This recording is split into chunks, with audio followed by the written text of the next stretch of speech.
Ladies and gentlemen, boys and girls, children of all ages, we are live. What the hell is up, gentlemen? What's up, brother? Oh man, you guys are all fired up on a Saturday night. You ready to go? Let's take a flight. He must have had some free Super Bowl party drinks. Oh shit, yeah. I'm ready to go. What is up, Wolfenstein?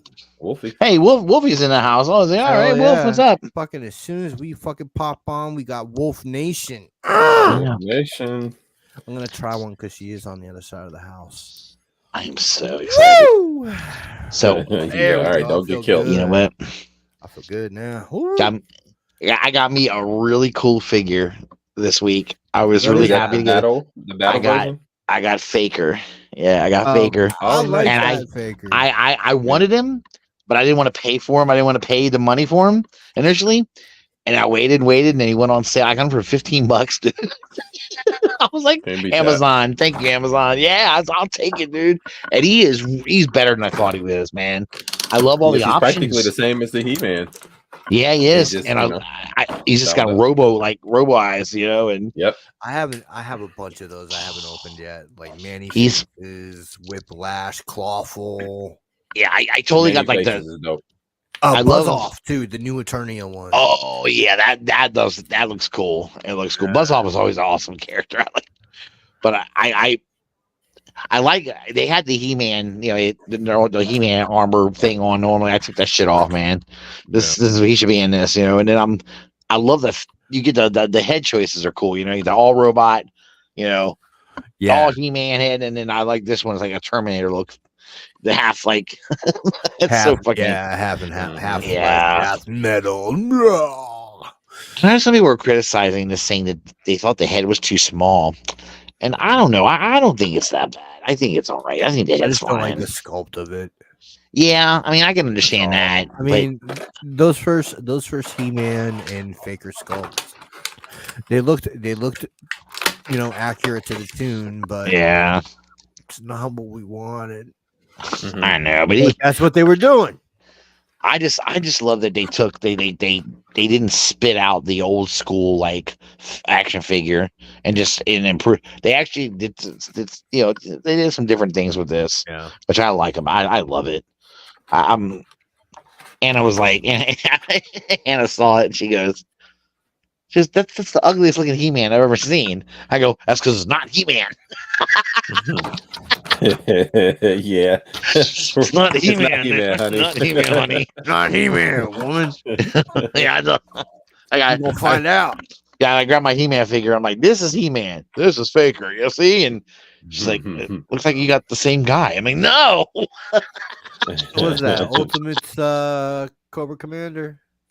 Oh yeah. Shout out to the discount. No, I mean it was a gift, which is awesome, nice. And it was also a gift that was on sale, so it was like $10, which made it even better. Oh damn, dude! Those things are like $55. Where'd you get it for like fucking 10? Entertainment Earth had it on sale, man. Yeah, that's so cool. I've been running across so many sales lately, man. They're all really. That's awesome. Somebody told me to check Entertainment Earth. That's got to be one of my. No, I gotta throw in rotation.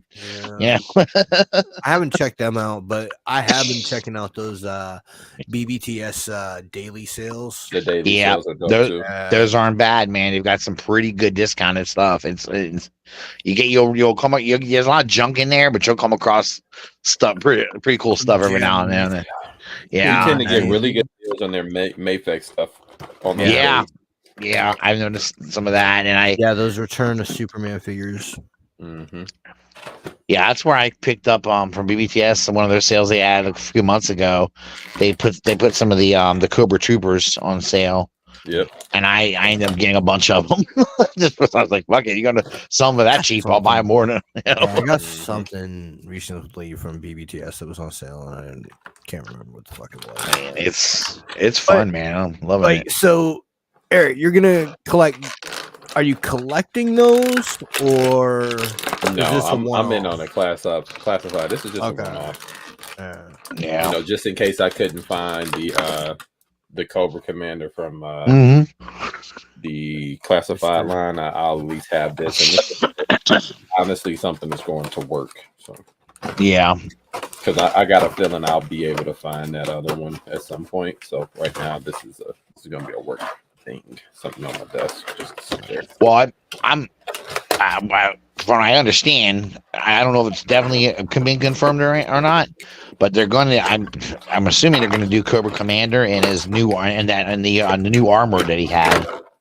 Oh, you talking about the one with the metal armor? Yeah. I assume they were going to do that. What, the Super 7 one or classified? No, unclassified. I assume they will because they're doing some of the deep stuff now. Yeah, and that was a really because that wasn't what's his name Nagahide, right? Wasn't he from So and Scrap Iron too is I feel like Scrap Iron was around in the old school. He was in the G1. He was in G1, right? Original. Mm-hmm. But isn't he back? Metalhead. Metalhead's who I'm getting confused with. You're right. And I still swear that figure looks exactly like Dr. Yeah, that's right. I just love that Cobra Commander was one of my favorite Cobra Commanders. I love that the suit was cool looking. It just the one that the Baroness found him and made him back into a man and turned him back into a Yep. Yeah. Good. Yeah. It was cool, man. I was like, that suit is fucking bad looking, dude. Yeah, I mean, the battle armor is what I call it, the battle armor Cobra Commander. That's when they created the Python Patrol shit. Python Patrol powers or Python Patrol and Tiger Force. Yep. Yeah, it was cool. Some of the figures that came out, the looks that they had were pretty good. I have to admit. I remember picking that one up. That was after I was kind of done with G.I. Joe, but I saw it in the store and I just grabbed it. I picked it up anyway, And they have one of my favorite designs for Snake Eyes as well. The Snake Eyes with the snow goggles. Yes. That's my favorite looking Snake Eyes. That's pretty cool, actually. I got the desert bad one. I'm thinking about repainting that head. Well, that's what do you black and gray goggles? That's not bad. I thought that would be good for some kind of desert trooper or something like that. Yeah. But I didn't think about actually doing it. I mean, keeping it as a Snake Eyes, but painting it black and then maybe doing some of the silver on the goggles. I'm just talking about switching the head off to a Snake Eyes body. Okay. Body and painting the head black. Okay. So you're not gonna do the whole body. Okay. I thought you were gonna do the whole body. Yeah, I have this goal of just kit bashing the ultimate Snake Eyes. Oh, that's not bad. Okay, that's cool. It's gonna be. Let your imagination run away with you, right? So far, I've got 4 different ones. Snake Eyes is probably the one character in G.I. Joe that you can just have fun with, go wild, So many different versions of that character. I think I've got a few. What the hell is that, Burgess? Oh, this is Beast Gohan from Dragon Ball Superhero Super. Yeah. So this is I finally watched that with Cal. I don't know if I told you that. No, you didn't tell me. How'd you guys like it? All right. It was decent for what it was, but I am not an old school Dragon Ball head. Okay. I wasn't watching Dragon Ball Z, GT, or Kai, or any of that. I started watching Dragon Ball with Super. Okay, all right. Yeah, you kind of a little bit everything. Yeah, you're late. You're late. Yeah.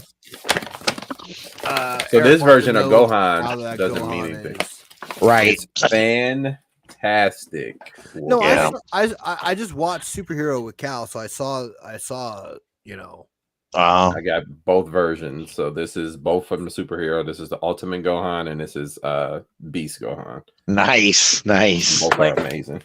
After we were done watching it, Cal was like, "So what do you think?" And I was like, "Well, it was like Side Quest the movie," and he was like, "Yeah, that's most of the Dragon Ball movies, I guess." Kind of cool though. Side Quest. What was that? Well, I've never heard of it. Well, let's be honest. They try to go back and say, well, if Vegeta and fucking Goku were here, they would have they wouldn't have been able to help against like Cell Max and shit. You know, it's actually a line of dialogue in the movie, and it's like, come the fuck on, man. They would have had to fuse into Super Saiyan 4 Gogeta. Not Super Saiyan 4, but Super Saiyan God, Super Saiyan to even have a chance, to be honest with you. Because remember, they had a tough time with Broly. Yeah. They had to merge with just to fight Broly as Super Saiyan God, Super Saiyan. Maybe Ultra Instinct would have been okay. Yeah. I don't think. Ultra Instinct would have, because Jiren was super fast and powerful. Right. Yeah, I think Ultra Instinct Goku would have probably made light work of Cell. You're right. Yeah. Because Gohan had to go Beast to even to defeat him, which is practically what Ultra Instinct is. Yeah, but like I guess Toriyama said that Beast is more powerful than Ultra. Yeah. Well, Gohan was more powerful than Goku as a kid, and when he became Ultimate Gohan, he was more powerful than Super Saiyan 3 Goku. So I mean, he's always had these moments. He just doesn't train all the time, which makes his power go latent. Yeah. So he doesn't use it. He loses it basically. He has to unlock it again. On these, man, like I tell you, and now like we're not getting more Super. We're getting a new show where they're kids. Yeah, I'm not jacking it, dude. I probably won't watch it. Well, is it gonna only be is it gonna be their kids for a little while and then they're gonna grow up, or is it gonna? I don't know. Be the whole turned back into kids. Yeah, somebody makes a wish for Shinron, and he makes all the fighters kids again. Jesus Christ, dude! We're not Hunger Games. It's a bit much, man. I don't know. I feel like I'm watching the same. Watching something I've already watched. You know, we've already got to see. Yeah. No, go ahead. I'm sorry. Go ahead, Russ. I was just gonna say I would feel like watching that. Like we've already seen them as kids before. Right? It's not. It's nothing new. And we did this in GT, right? Yes. Goku became a kid in there. So that's true. I would recommend you at least go back and watch. If you don't want to watch the full Dragon Ball Z series, watch Z Kai. It's compressed episodes. The sagas are compressed. What I've been told is to try and watch Kai. Mm-hmm. That's worth it. And then Gohan's progression through Super would make a lot more sense, even through Superhero, if you watch those. And Gohan goes through a lot of shit. A lot. Oh, yeah. His training is insane, and there's a lot of, I don't know. It's even crazy. Him being on a planet of the Kais, like it's worth a watch, man. You got to watch it. I'm a Beerus and Whis fan. I know. Them figures are expensive too right now. Yeah. At least Whis is. Whis was like a Bandai Premium. Oh, you got Beerus. Nice. Hey, that's cool. That's pretty cool. I got a Whis around here somewhere too. I don't know. See, I don't know what I like. When's the last time we fucking talked and shit? But Cal's dog fucked up my monitor. Monitor. No, really? Yeah. So I had a G-Sync fucking MSI fucking gaming monitor, fucking beautiful, 27 inches curved. Well, I was cleaning my office. Yeah. Hard to fucking, picture, I understand, but it happened. So I had like I had the LED lights on the side of it and shit. So I had those cables flipped over my desk. And his dog comes in here and comes right under the desk with her tail and just flips those cables right up into the monitor and cracked it. Oh, son of a bitch. Oh, I man. couldn't fucking believe it, man. I was like, are you fucking kidding me? Damn. So, yeah. Sometimes it's funny how fragile some shit can be. Oh, yeah. I've been, I don't know. You think, it can take a little more than that, and doesn't take much. That sucks, dude. I'm sorry, man. Yeah. That blows. Oh, dude. Shit. And it's not that, obviously, it's not that bad being down to one monitor. But right.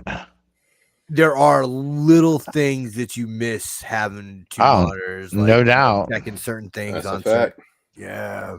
it does make things a lot easier, especially when I'm playing Star Trek and shit. He just wants it for the games. Look at him. Yeah, no, it's my son's computer setup is insane, dude. He's got like a fucking 40-inch fucking TV that he uses for his main monitor, and he's got like a curved monitor on the side, but it's and another like a straight monitor. Like I think that one's like 32 inches over here, and I look at him, I'm like, what the fuck? It's like, what is it? I used to joke around with him. I said, it's like Teletran 1 come to life and shit. All fucking screens all over the place, man.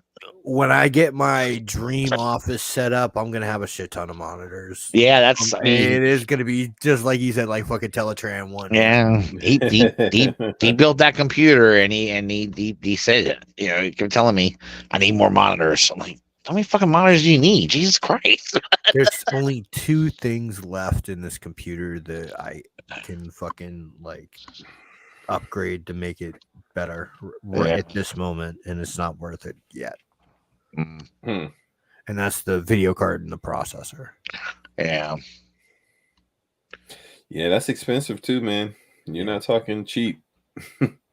Not if you want something good.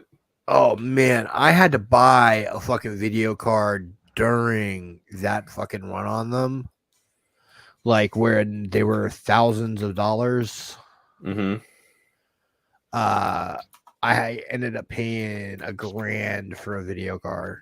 Jesus Christ. Yeah, man. and it was only it was a fucking 3060, I think. Damn. Yeah. Shoo. I noticed the E snuck in here. What's up, man? Hey, look, you got sleeves on. Yeah, man. I just got back from a family dinner, and so I had to go outside. And I was like, "How was that?" It was good, man. It was a good time. It's our monthly family dinner with my wife's side of the family, so it was cool, man. It's not warm enough to wear tank tops yet. Yeah, I think so. It's only 45 degrees outside. Inside the house, I'm good, but I figured I can't really go out with a tank top on. Yeah, Sam wanted to be on tonight, but he had some family shit come up this week.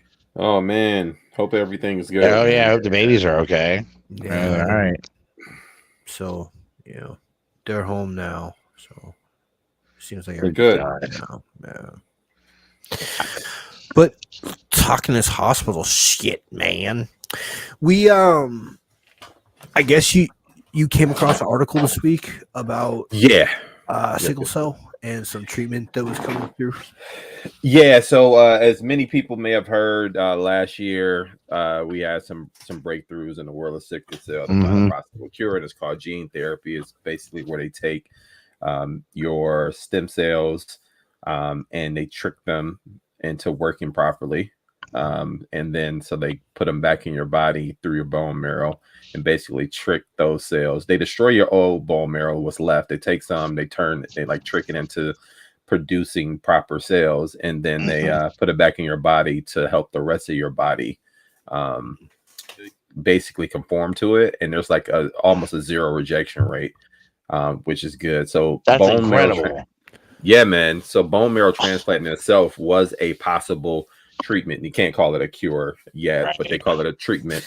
But the downside was people's bone marrow. So you get a bone marrow from somebody else, your body can reject it. But now they can take your bone marrow, do some data changing and do that. So it's a young lady going through the trial right now. She's, I think, 32 years old. And she's at the Cleveland Clinic where they started the trial, and it's pretty promising, man. That's awesome. It is a long road to kind of like recovery or whatever, because they practically do chemotherapy and all that stuff. So, but man, it's promising, especially in the ages of 18 to like the 35-year-old community.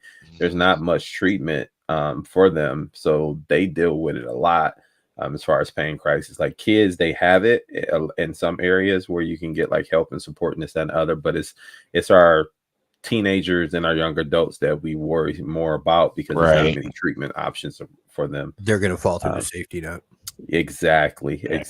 So this is promising. Got our ears to the ground. Obviously, this isn't the Well, not obvious, but this isn't the only treatment that's out there. They're working on something else, but these two are this one's the most promising. The other one, basically, they take the HIV virus and take your blood and basically trick it into believing that it has AIDS, so that it produces when you have AIDS, like your body will produce a nice amount of blood cells to help counteract it.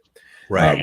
Cells, and if it's producing the proper ones, which is what it will do, then that's why they want to use that type of treatment to cure those dealing with sickle cell, because they can't produce normal blood cells. So that's another one that they're working on. Like, I'll be honest, man. We've known each other for a while now. What, like 6-7 years, probably? Yeah, if not longer, if not a little longer. And like throughout the entire time we've known each other, like you've been dealing with this with your daughter, and like before this article, man, I didn't like, and I know I'm not going to completely understand your situation, but after reading this article and like having it broken down the way that article that you shared did for me, I feel a lot more. Like, I didn't understand how like crippling sickle cell was. Yeah, it can be bad, man. So one of the things that with my daughter, when she was younger, we had to take her to the hospital quite a bit, man. When you get a kid with a fever of like 101, it's an automatic, as long as they have sickle cell, like it's an automatic trip to the emergency room. But now she manages her pain from home. And the thing about it, man, is it's never going to be a pain-free journey. You're always going to deal with some type of pain, whether it's minor or major. Thankfully, it hasn't been major in a while. She hasn't been hospitalized in over a year, which is great. But yeah, man, it's no joke. It can be debilitating. Yeah, like just like the way that they said it, like, and why it's called sickle cell, because the cells are shaped actually like a sickle, and attacking other cells. Like, it's your own body attacking itself, and something about that got to me. I always try to donate when I can to Kennedy's Village when you pop stuff up and shit.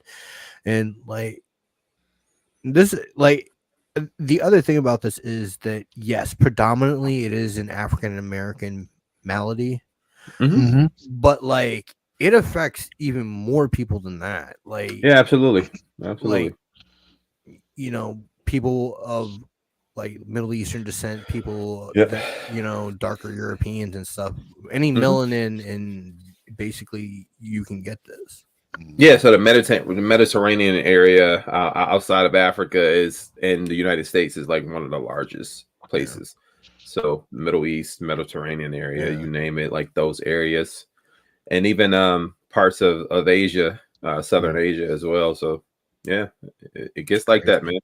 Yeah, Indonesia, India, that type of place. I'm just glad that, because like the thought of like, the thought of your beautiful baby being in pain and shit, it wrecks my heart. So like, well, it's hopefully something like this, like, they can fast track it and get it out there and get it available for people. Jesus Christ. Yeah, really. I mean, I think whenever you're a parent, you want to always try to make your kids' pains go away. You always want to do everything. And when your kid has something, any condition or anything, I mean, it kills you when you know you can't do anything to help them other than take them to the hospital and pray that the doctors can find some way to alleviate their pain and their discomfort, and it's and sickle cell is rough, man. I've heard so many stories, and I had a friend of mine whose his daughter also has sickle cell as well, and he was telling me that him and his wife knew there was a chance of her getting it, but they were hoping not. They were just hoping not. But it was, it's one of those things where he's like he said to me one time. He said, I feel like I messed up. I feel like we messed up for having a kid. because I feel like I feel like I brought her into this world to just go through pain.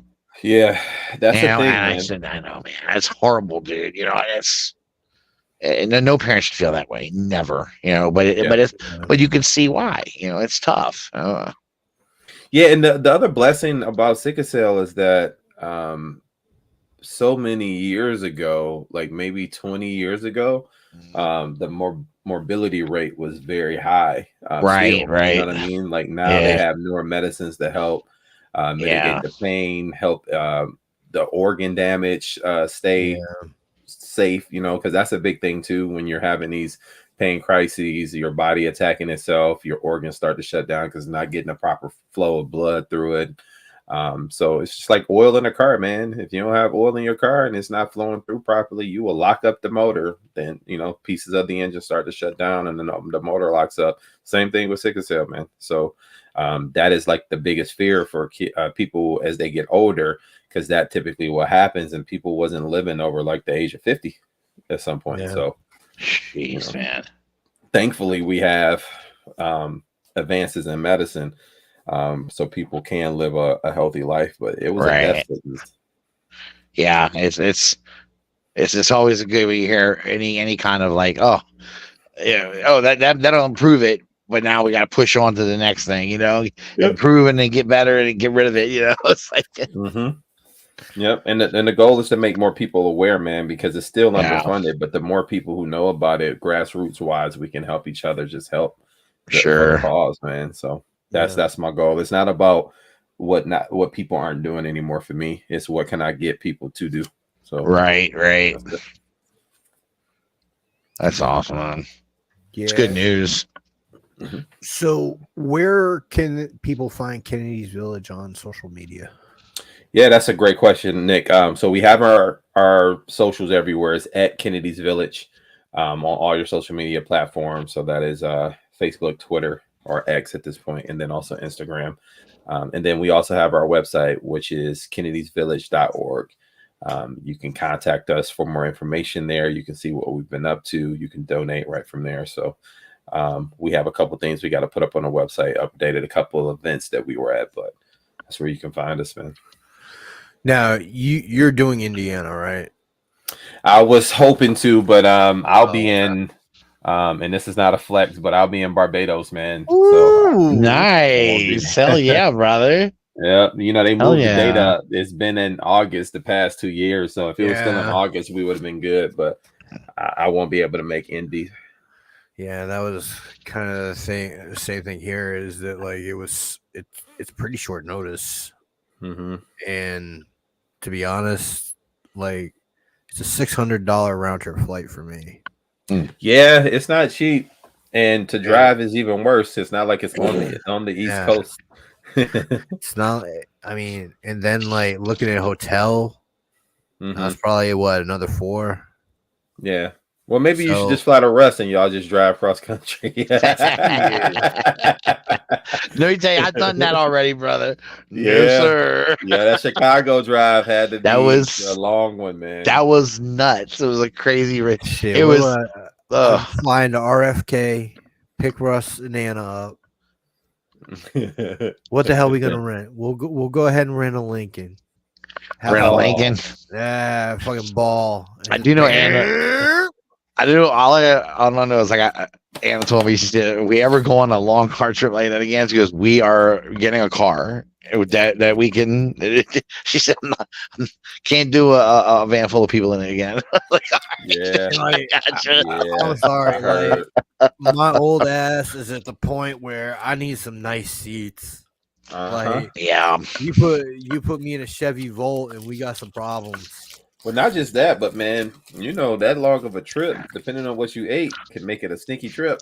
That was a big thing. I think we all were like, everyone has different bathroom times, right? So it's like it was just getting hard. I've got a weird ass question, man. I was sick, and so like I couldn't taste anything. Still can't taste much. But I went and got some Popeye sides. So I got their mac and cheese. It was okay. But like What the fuck is the plastic pellets in their mashed potatoes? What? I never had plastic pellets. Like it's like my mashed potatoes in their mashed potatoes. Like it's not mixed up all the way or something. I don't know. I That's have weird. No idea, man. It was Dude, I haven't crazy. eaten Popeyes in over a year, so I'm not sure. Well, I'll take that back. I had some of their wings, but I never get their sides. Their freaking biscuit tastes like a hockey puck. I'm starting. Their mashed potatoes are not good. Their red beans or rice were good, but that was the only one I used to really like a lot of. Was that and then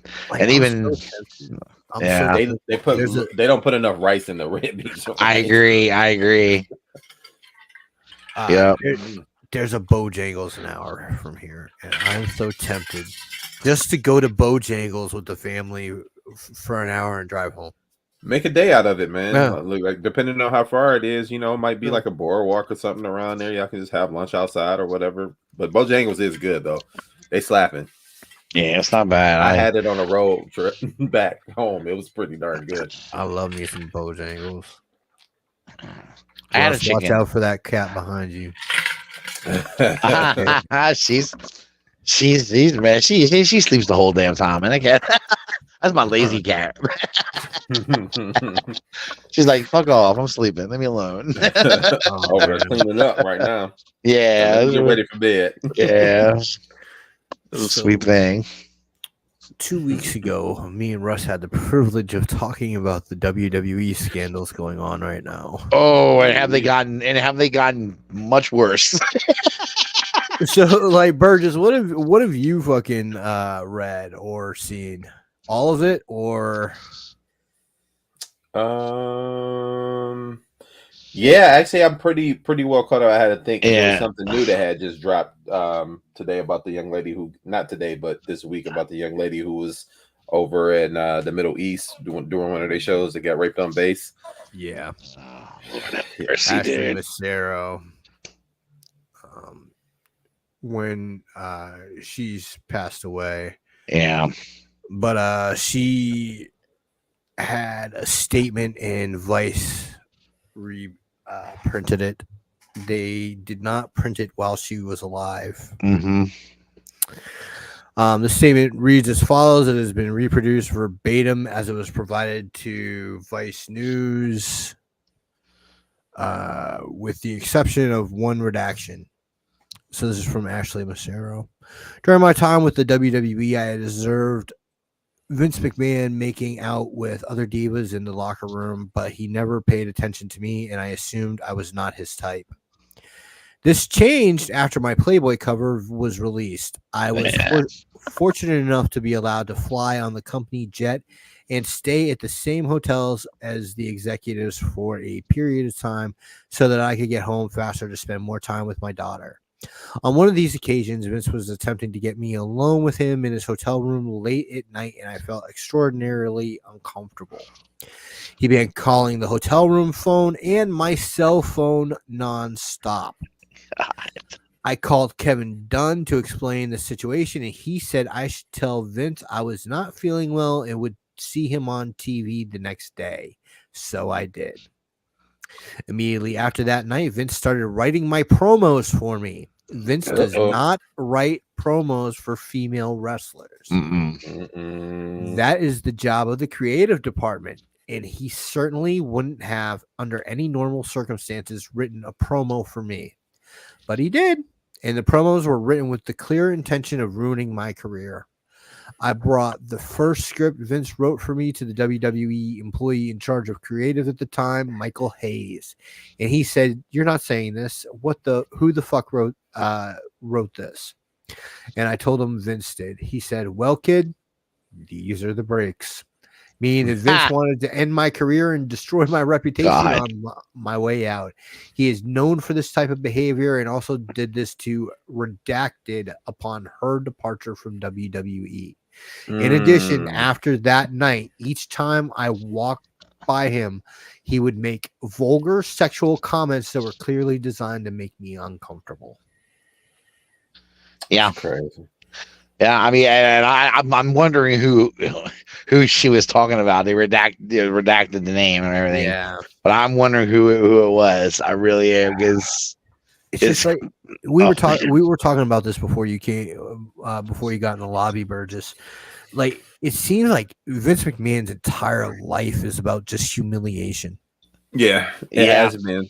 Mm-hmm. Yeah, it's 1000%. Like, look at his biggest thing with the WCW, like Turner at the time. It was, I want to destroy them. I want to make them look terrible, even though competition is good for business. Definitely is. Definitely is. They didn't care. People were like, I remember, like, that was the era. The Attitude Era was so great because you could have Monday Night Raw on Mondays, obviously, and then you'd have WCW on Wednesdays, and then SmackDown on Fridays. So it was gravy, man. Like, and at one point, WCW got smart, and they would play Nitro right after Nitro. Yep. It would so re-show you could it. watch Raw and then not be spoiled and go straight into Nitro. Yep. Exactly. That was cool, man. It was cool, man. Yeah, that's Vince's MO, though, man. But you know, it also shows you the level of entitlement. And Vince has been up to no good even since back in the steroid era when they got caught. So he's always been a little fishy. Mm-hmm. Look, and Stone Cold said it best, you little beady eye. Beady eyed bastard. Yes, indeed. Yeah. I have a question because I don't know. Okay. In this culture, we're told to believe the victim. True. Right. Well, it seems like it leans that way, yes. Well, but hold on. If the victim is a woman, not always if the victim is a man, do we believe it? Men do not always. It's more so believe women. It's like, right. No, yeah, we should believe it is. Them, like, yes, we take them serious. That's what it should have been. Take them serious. Right. Take them serious. Right. Agreed. So, how do we feel about John Laurinaitis? Now, see, I think John Laurinaitis is in save my own ass mode. That's what I think he's in. Right, and that's easy to say, but like at the same time, like if this dude actually feels and thinks that, like, well, I will say this: would you put it past Vince McMahon to tell John Laurinaitis, if you don't do this, you know, do whatever, you know, the devil's threesome with me, then I'm gonna fire your ass or anything like that. It comes down to what you won't be such a dynamic dude anymore, pal. Right, exactly. Like Laurinaitis is making himself out like he was kind of, like you said, a victim, right? Of this stuff too. But I mean, he's not making himself out. He fucking straight out said, I'm a victim of Vince McMahon. Okay, so he's straight out. Okay, then he's not making himself out. He's definitely saying that Vince forced him to do things. Obviously, yes. He was forced to perform. It's possible, man. Like I don't. Men can be victims as well. They can be, especially when it's someone of power. When it's that much like that, and I think it's even worse in the wrestling world because it's only technically three, but it's two major sports brands when it comes down to wrestling. It's either AEW or WWE. TNA doesn't even get the same shine it used to anymore. So in America, it's like, dude, what am I going to do? Either I go here, well, they may not want me, or I can stick it out here where I've kind of built my name and this, that, and the other. They also may own some part of his name. You know how the WWE does. Like The Rock just got his rights back to The Rock. Right. Like, you know what I mean? So it's like, dude, I don't doubt it. My thing about that is the I'm sorry, I believe the young woman's name is Janelle Grant. Grant sounds familiar. Yeah, I think so. I believe that's her name. In her lawsuit, she names John Laurinaitis as a defendant. Mm-hmm. Well, I would too if you penetrated me. Right. Yeah. True. Sure. You're part. Right. Okay, that's what I'm saying. That's what I'm saying is like he's saying he's so like how does that work in court and shit? Well, that's why you hire a lawyer and you let the lawyer settle it. I mean, at the end of the day, if she's coming against you, they still have to prove it. The burden of proof is on them now to prove that. Like I'm a defendant. The burden of proof is on the prosecutor. And if I can produce text messages where Vince said, "Hey, you do this," or if I can show a pattern of history where Vince has manipulated not just women but men, then I have a shot to at least create some reasonable doubt. Sure, that's all I need to do as a defendant is create reasonable doubt. As a plaintiff, you have to prove that I was liable for the actions that you are accusing me of. Well, for criminal, you're right. I mean, but if she tries to sue for monetary damages, then it is a different ball game. It's just going to be here's the evidence I have, and the jury's going to weigh it out and see who they believe. Look at the Amber Heard and Johnny Depp situation, right? One of their lawsuits countered each other out, cross each other out. She still ended up paying her money, but there is a such thing as no, you did it. That's true. We'll bring each other to court and let the court. That's true. Yeah. I guess in that situation too, it was kind of funny because like Johnny Depp, he was no angel. Right. But I think the whole point he was trying to get across was that she made him out to be the and she's the victim. She did nothing wrong, Well, there's a difference between being not an angel and abusing women. True, very, very true. And and also a woman, and also a difference between I'm sweet, innocent Amber Heard, and I would never abuse my husband. No. Yeah. Oh God, but I do think it's weird because and we are kind of conditioned now to just believe accusations. We just are now.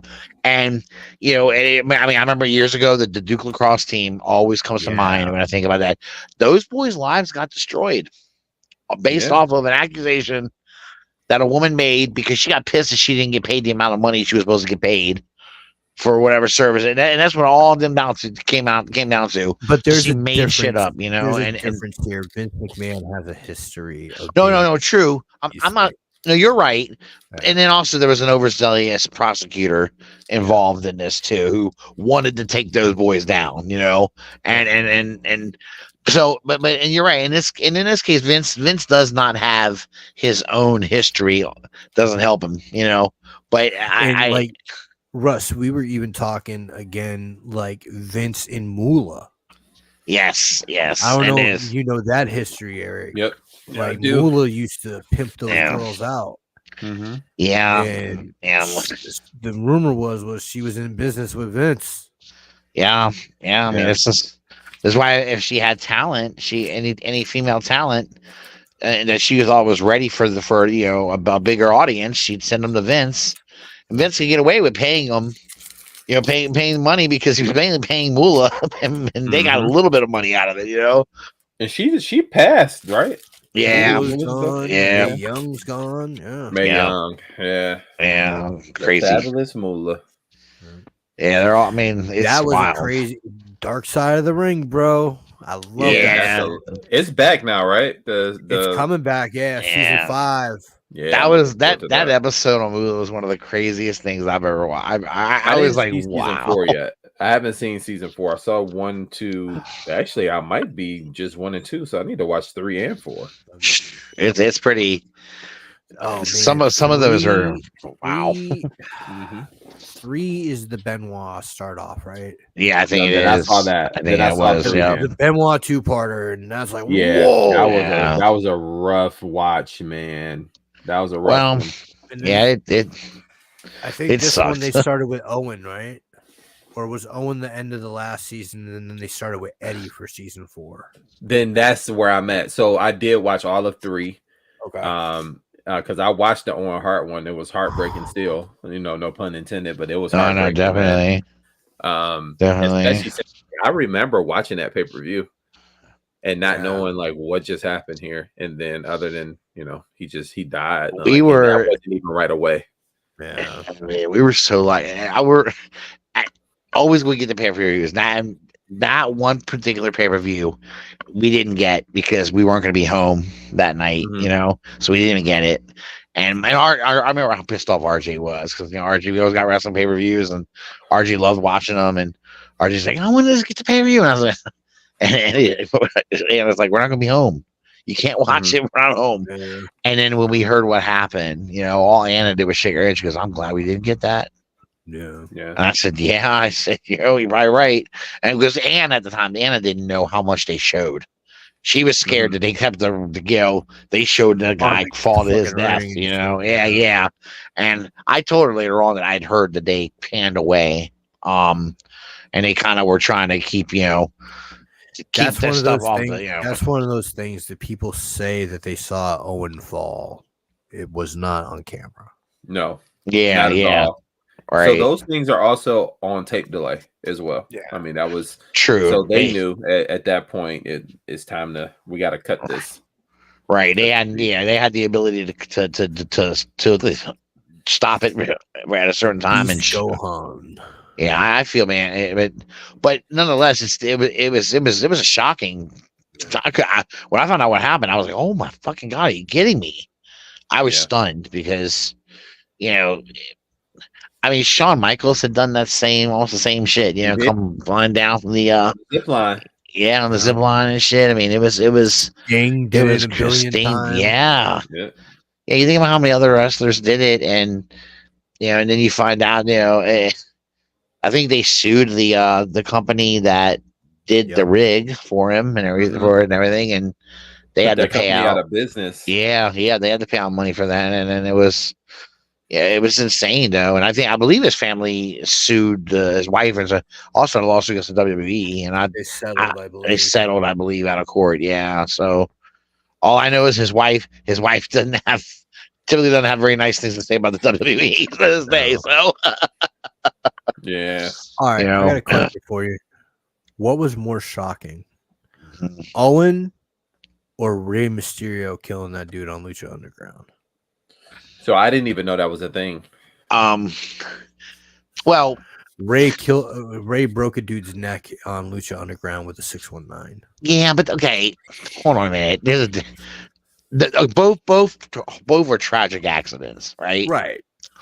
One was an accident though where it didn't involve actual wrestling in the ring or doing what they do.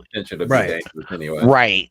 But when you're in the ring doing all that stuff, there's a potential that something could go wrong. Always. It's like boxing. And I'm sure Rey Mysterio probably will always feel horrible. Or ever for that, but at the same time, it's like, that kind of like what was his name? Draws. Remember he ended up like paralyzed, and so it's like, I mean, they that kind of shit happen when you're coming. They rig up something and you're on your way to the ring, and you fall.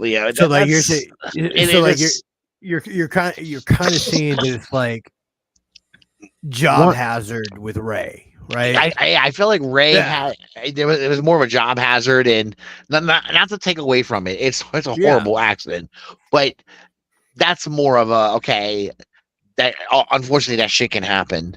Yeah. Whereas the Owen Hart thing, you're like, what the fuck? How did that happen? That was out of it just didn't feel. It felt somebody fucked up. That's what it felt like. Somebody fucked up in a way where that accident should not have happened. I had never thought, like when you watch wrestling, you never, I don't think, would think that the 619 would be one of those moves that would be dangerous. No, you don't. But I guess if somebody gets hit wrong with it or doesn't move the right, I mean, you got to think about the fact that he's literally spring, like the 619 is the through the rope thing, right? Yeah, right. Yeah, so you're literally springing yourself off of that rope, spinning around, and you kick a guy in the face, you can give him whiplash. That's how he broke his neck.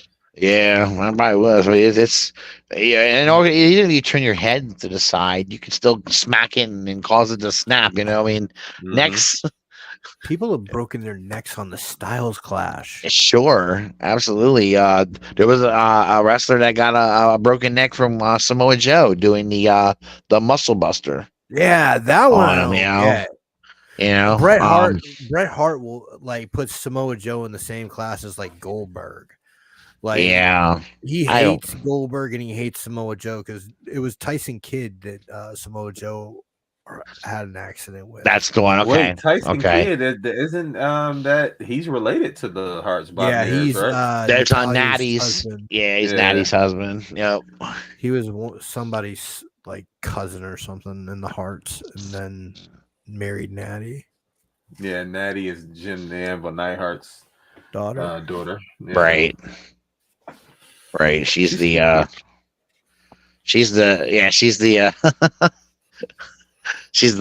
was it not well, actually she does have Hart blood in her because Neidhart married one of the Hart girls, right? Her Correct. mother was her mother was a Hart. Yeah. Right, her mother's a Hart, yeah. So I guess they does have the have Hart blood in her because they I remember Bret like I don't know if it's all of Bret's sisters or most of them married pro wrestlers. Yep. Because the Bulldog was married to one of them. Yeah, and so it's pretty wild. Jesus. Yeah, that's the thing, man. That's the thing. Listen, thoughts and prayers to everybody involved. Not only with the deaths and everything, because that's something you never really get over, but also the whole Vince McMahon victims. You know, if it turns out that this is true, you know, and there's some people that's not in it for a money grab, but it turns out it's true, man. Yeah, you know, thoughts and prayers to those. Yeah, it's tragic. You know that take it serious and investigate. Yeah, and that's what it is. I guess we all in the end got it. Even you're entitled to have your opinion on it. Everyone is, right?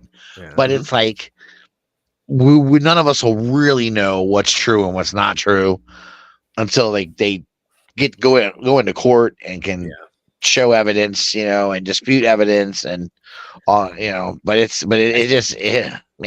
something that's interesting that goes to that. Again, we were talking before the show. My favorite wrestler is Kevin Nash. He does a podcast now. Yep.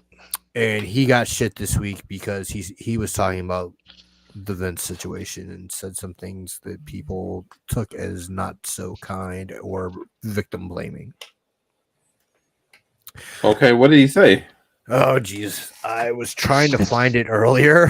I mean, you don't have to do a full quote on it, but like, the best of my knowledge was that one thing that he said was that if someone penetrated me, I would not be looking for a payday. I'd be looking for the police. Well, but if it's past the statute of limitations, at some point you got to be made whole. And he might be saying this. He might feel the way I feel a lot, and I was recently corrected on this. Mm-hmm. My feeling has always been if a woman is violated and she doesn't go to the police, I automatically suspect. Why didn't you go to the police? Something's wrong. Well, I was corrected on that by women, of course, who said, wait a minute, sometimes it's a traumatic thing for a woman, and a woman can't get herself up to think about the right thing to do. You know, and I guess there's the fear of not being believed. Sure. The pressure of what are the police going to say to me? Right. Yes, there's all of that. Yeah, and I guess I just didn't think about that stuff initially when I would think about it, because you know, to me it's like to this day and age, I have a hard time believing that women still can deal with that. Women are so empowered nowadays. I always think, but I guess not every woman is, you know. So I guess it can happen. You know, I don't know, and not everyone's the same, you know. So I guess that's what I stopped being so harsh on it, you know, because I tell you, I remember when all the Bill Cosby, you know, all the women were coming out about Bill Cosby roofing them and shit like that. My first inclination is, if you knew he did that shit to you, why didn't you report his ass? Well, back in the day, Bill Cosby was a pretty powerful dude in showbiz at one point, and some of these women were probably afraid, I guess, to say anything against him, right? And also there was a time when women were not taken very. If a woman went to a hotel room with a guy, if something happened in that hotel room, it was her fault.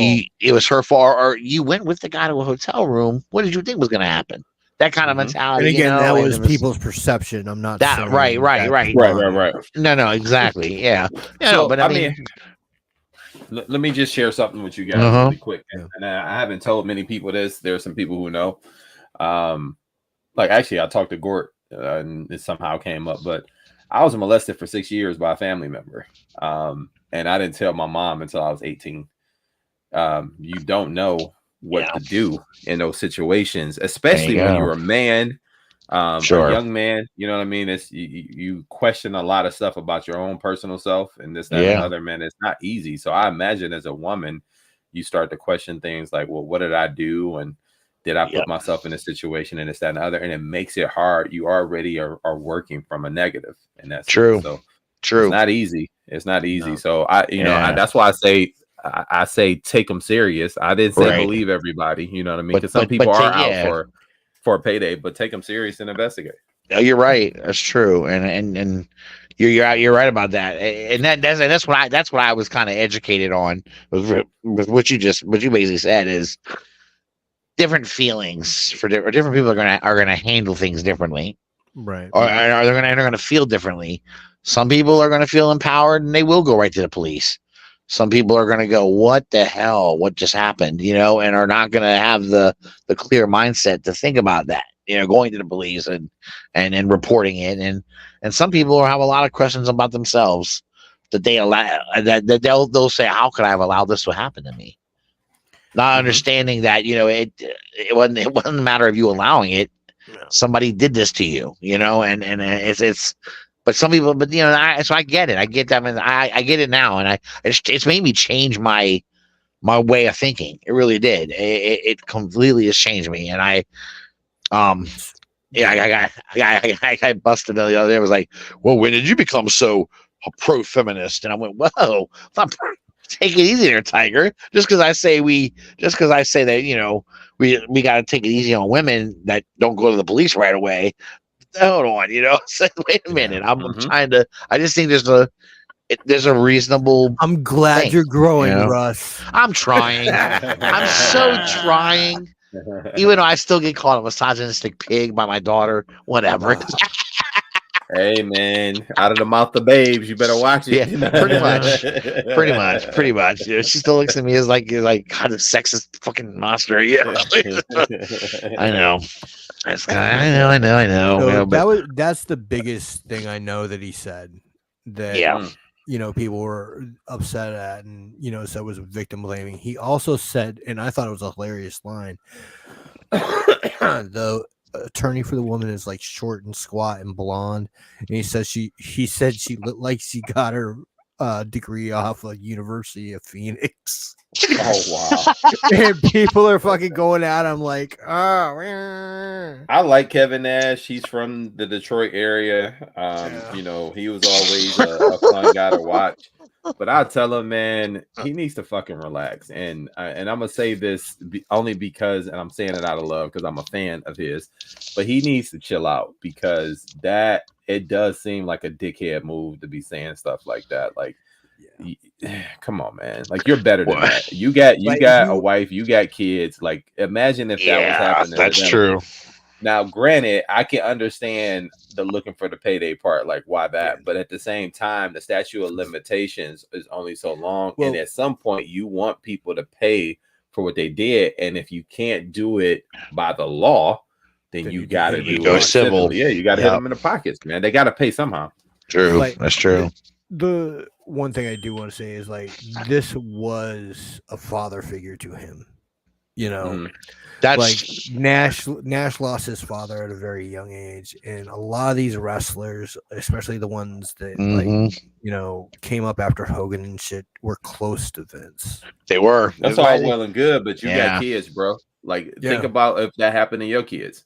Yeah, but you feel the same way. Yeah, they're at the same time though, what I'm saying is like, you know, it takes some stages to come around if someone that you love and is a part of your life is accused of something like that, and you think it's not easy to believe, and it's not right. I get it 1,000%. Right. So like, he does a podcast every week. You know? So he went through Scott Hall's death in front of everybody. He went through the death of his son in front of everybody, you know, and now he's going through this, you know, in front of everybody too. So like, he's been dinged a few times for saying stuff off the cuff and not like being the most politically correct. Well, he doesn't have a filter though either, very much. But like, what I'm saying is like, if I don't think he said anything too bad this time, personally. That's my. I think the first statement that he made was I can understand why he would say that. Like, you go to the police, you don't look for a handout. I can understand it. While I disagree respectfully, I can understand where he's coming from. Right. The other part about the girl and her qualifications and this, that, and the other, like, we got to stop doing that shit, man. I'm gonna be honest with you, man, because this girl is representing clients who are coming out about serious stuff. Yeah. And just because she may look a certain way, like, what does that have to do with the case? Good point. Nothing. Yeah. And we do that with women a lot, and we need to stop it. That's a good point. We need to we stop do it with everybody. Yeah, but more so women. More so women. We do because of a woman. That's a big yada yada. Yeah, it's true. we do it all the time, man. Yeah, you see a motley looking woman, and you get told she's a professional of something, you're gonna go, whoa. You're gonna make fun of her in some way. Yeah, so you're right. It's true. And it probably is. Like, I try to imagine, like, if my daughter were in that, would I get pissed if a guy was making comments about my daughter because, you know, she's not dressed in a certain way or something like that? Yeah, it would piss me off. I'm like, hey, fuck you, man. Kid worked hard. You know, and if the world was full of people who we all thought were fine, then like we'd probably be a lot more single men. Because a lot of us don't even look up to par. This is true. This is very true. We got this perception, man. Like, we just need to relax, man. Yeah. There's definitely some motherfuckers that I go, wow, you did really well for yourself. I know I'm married up. Well, it used to be when I was, you know, thinner, and I thought I looked a little bit. I would tell Anna, "Boy, you married up, Anna." But now I feel the same way. Oh no, I got told like that. It's fucking horrible. Oh God. When your own family's telling you, "Hey, Nick, don't fuck this up." Yeah. You know, that kind of shit. It's like, yes, sir, I'll try. You know, it's so hilarious. Remember the good old days when my mom hated my wife. Now my mom loves my wife more than me. It's kind of irritating. That's a blessing, man. I guess. That's a blessing. I'm just like, damn, man. It was, man. But before my Nana passed, her and Kate got along great, and that was always something that made me happy. You know? Yeah, that's good. It's always good, man. But speaking of people Nana age, I guess we had another episode of Club Shay Shay. This is fucking yeah. I was listening to you guys a little bit about this earlier. I need to be educated on what's going on with this. I have not heard about this. Well, apparently his couch is becoming the tell-all couch. Yeah. What? Oh my goodness. Yeah, and listen, I love Shannon Sharp, man. I thought when he was on Undisputed, he was doing a phenomenal job. Oh, he was the reason I liked watching it. I hate Skip Bayless, dude. I'm not a Skip Bayless fan at all. Yeah, I loved him. You know, Shannon Sharp is the only reason why I paid any attention. Yep, absolutely. You know, absolutely. So he does his own pod. It's called Club Shay Shay, and the dude had Cat Williams out there who was like, "Why you let all these people come up here and lie to you? Let me just tell you the truth." And I know this comedian, he's stealing. I know this person, he's lying. I know this person, he stole this person. So like, and it was kind of more the same with Monique. You know, she was just like, this person admitted that he put out a false thing about me, like saying that I'm hard to work with, and he apologized, and I got it on tape. But cool, you apologize, but what you did cost me millions of dollars. Right, so true. You need to see me in the money sense. Like, we Yeah, don't need to handle it in court. We don't need to handle it with no lawyers. You come see me, like, take care of me. So that was Tyler Perry, who she was talking about, and she was also talking about Oprah and Lee Daniels and how they blackballed her, and you know, also about how Kevin Hart, man. You know, listen, Kevin Hart is my dude. I like Kevin Hart. The one thing that I disliked that she did was she talked about how he helped her and her family out by loaning her some money to get through, and she paid it back, and not only paid it back, but paid it back with interest. And so that was done, and I don't think he asked for the interest, but she did it. Cool.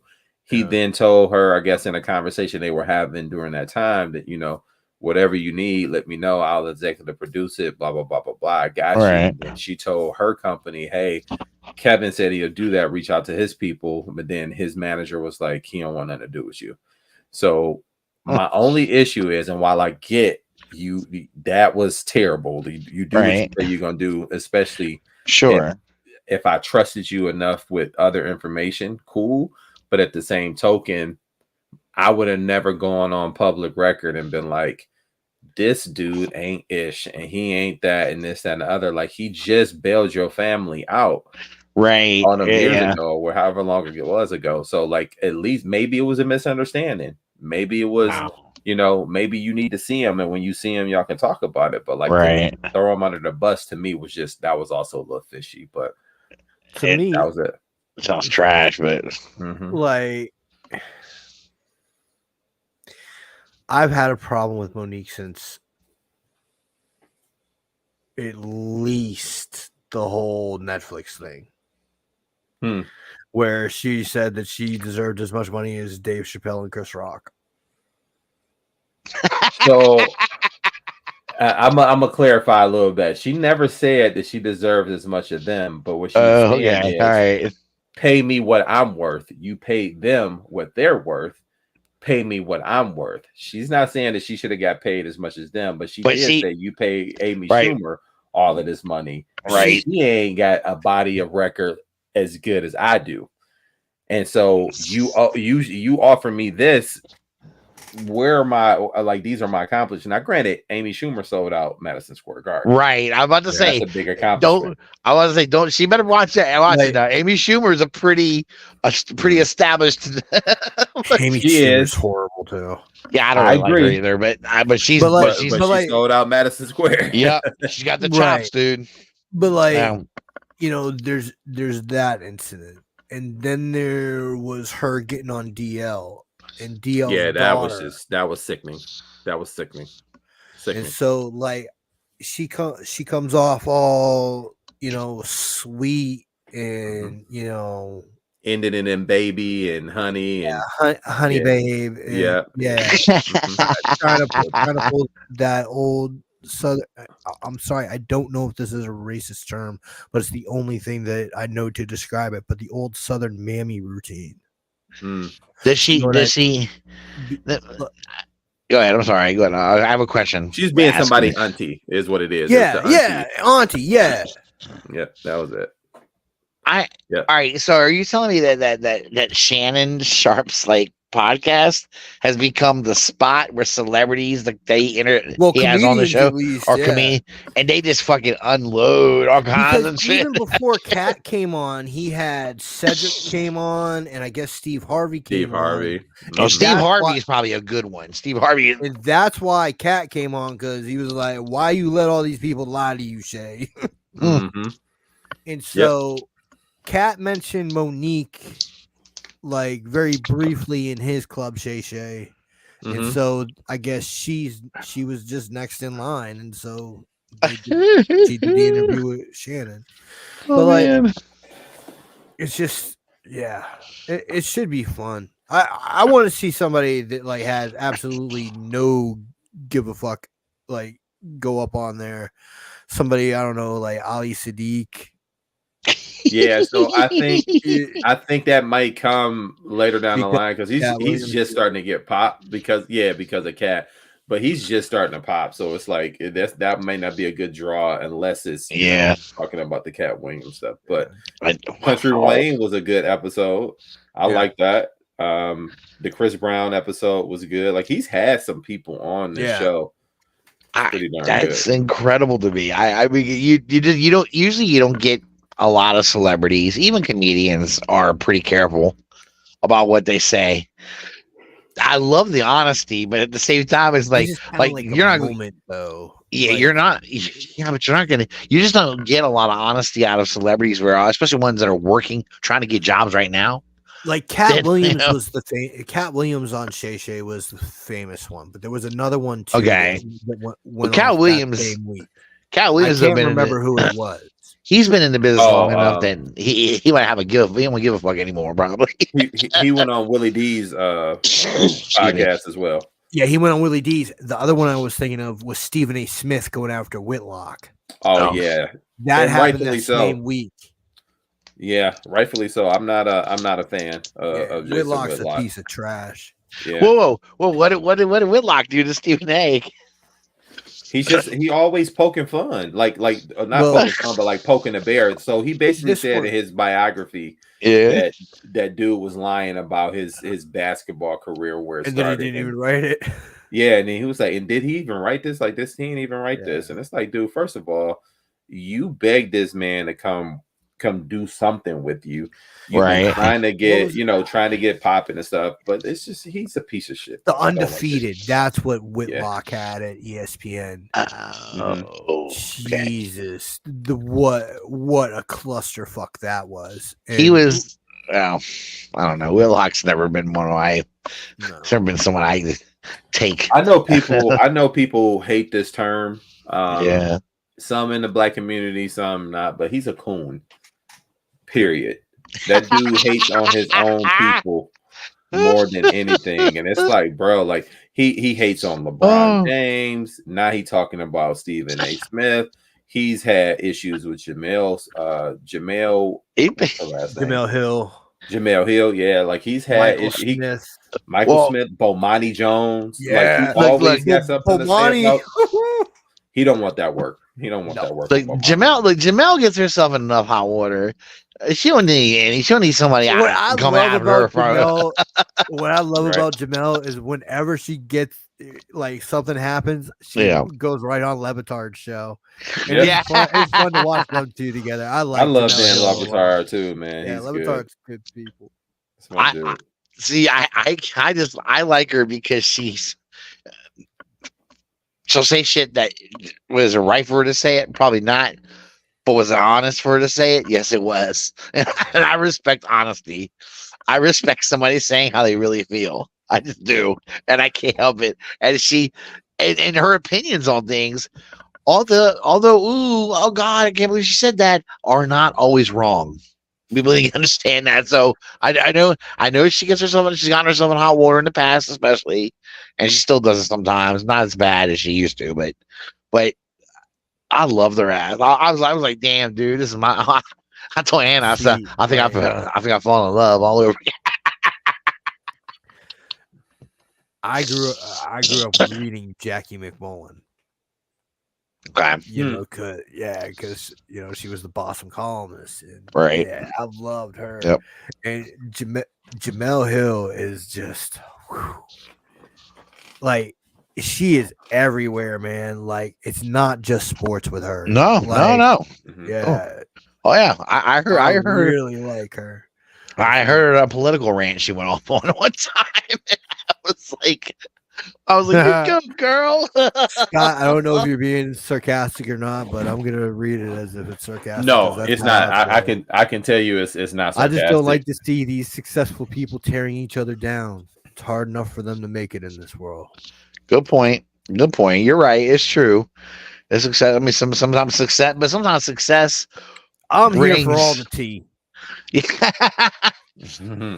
All I know is some people make it. Some people are successful, but it's been a dirty trip up the ladder. You know what I'm saying?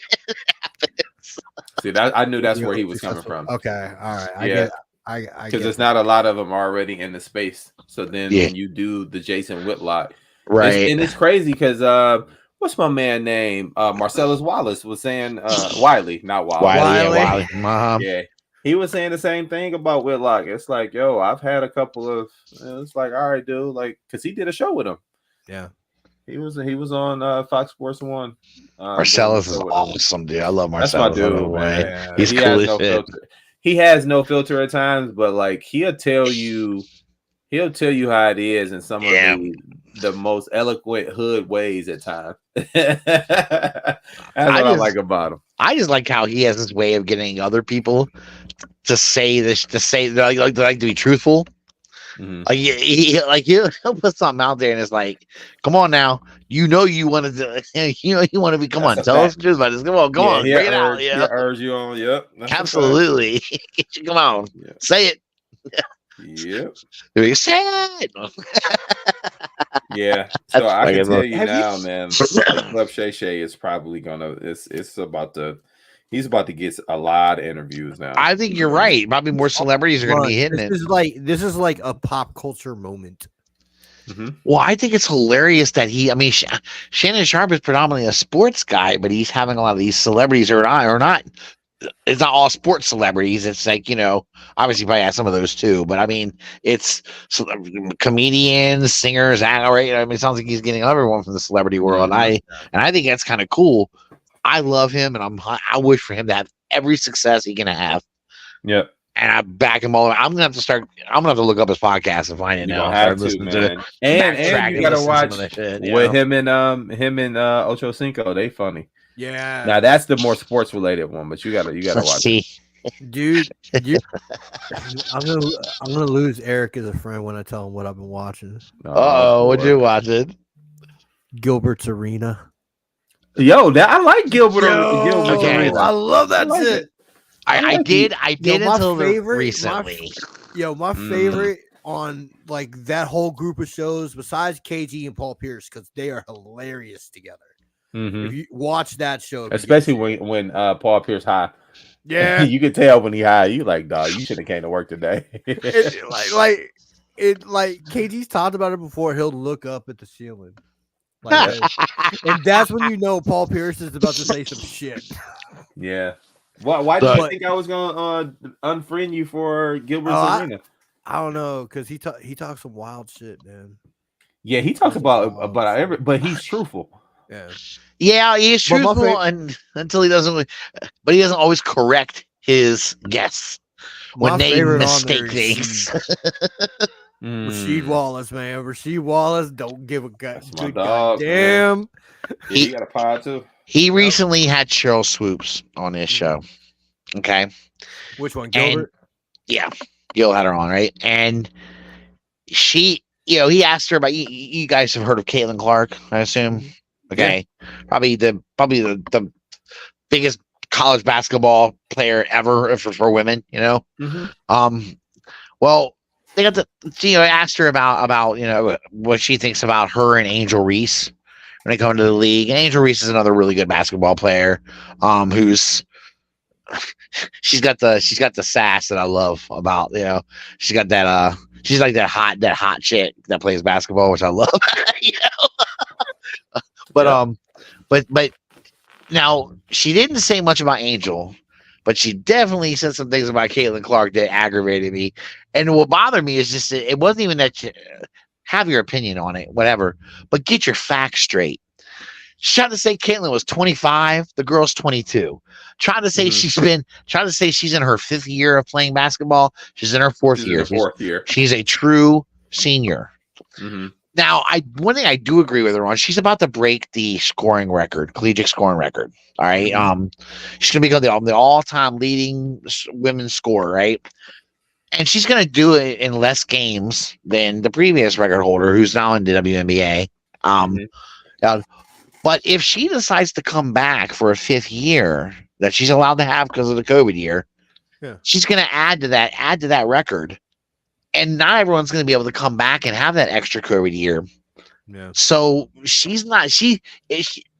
I don't think the scoring record should count her points after on her 5th year should not be added onto the scoring record. That's how I feel. I don't, because no one else will ever break it. No one else is gonna have that 5th year play. Yeah. So it's unfair. It's not fair. So I do agree with her on that. But then she tried to say that she's 25 playing with a bunch of little 18-year-olds. I'm like, the girl's not 25. What are you talking about? And then and just all kinds of stupid things that she was wrong about. And then she said this y'all tell me, look, WNBA. It's a league that is it's getting better, and there's seeing more eyes on it, but it's not where it needs to be yet, right? It never will be, and I don't know that it ever will be. I will tell you this: basketball players like Caitlin Clark, they're bringing a fan base with them to the WNBA, which could really help them get eyes, at least on her games.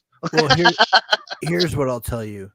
The WNBA will be successful when women support the WNBA. 1,000%. Good point. Because a lot of them go to basketball games, men basketball games, and because they like my wife loves the game. Sure. She started watching more of the WNBA, I want to say 2 years ago now. Yep. But yeah, the more women that support it, the more successful they'll be. I think you're absolutely right.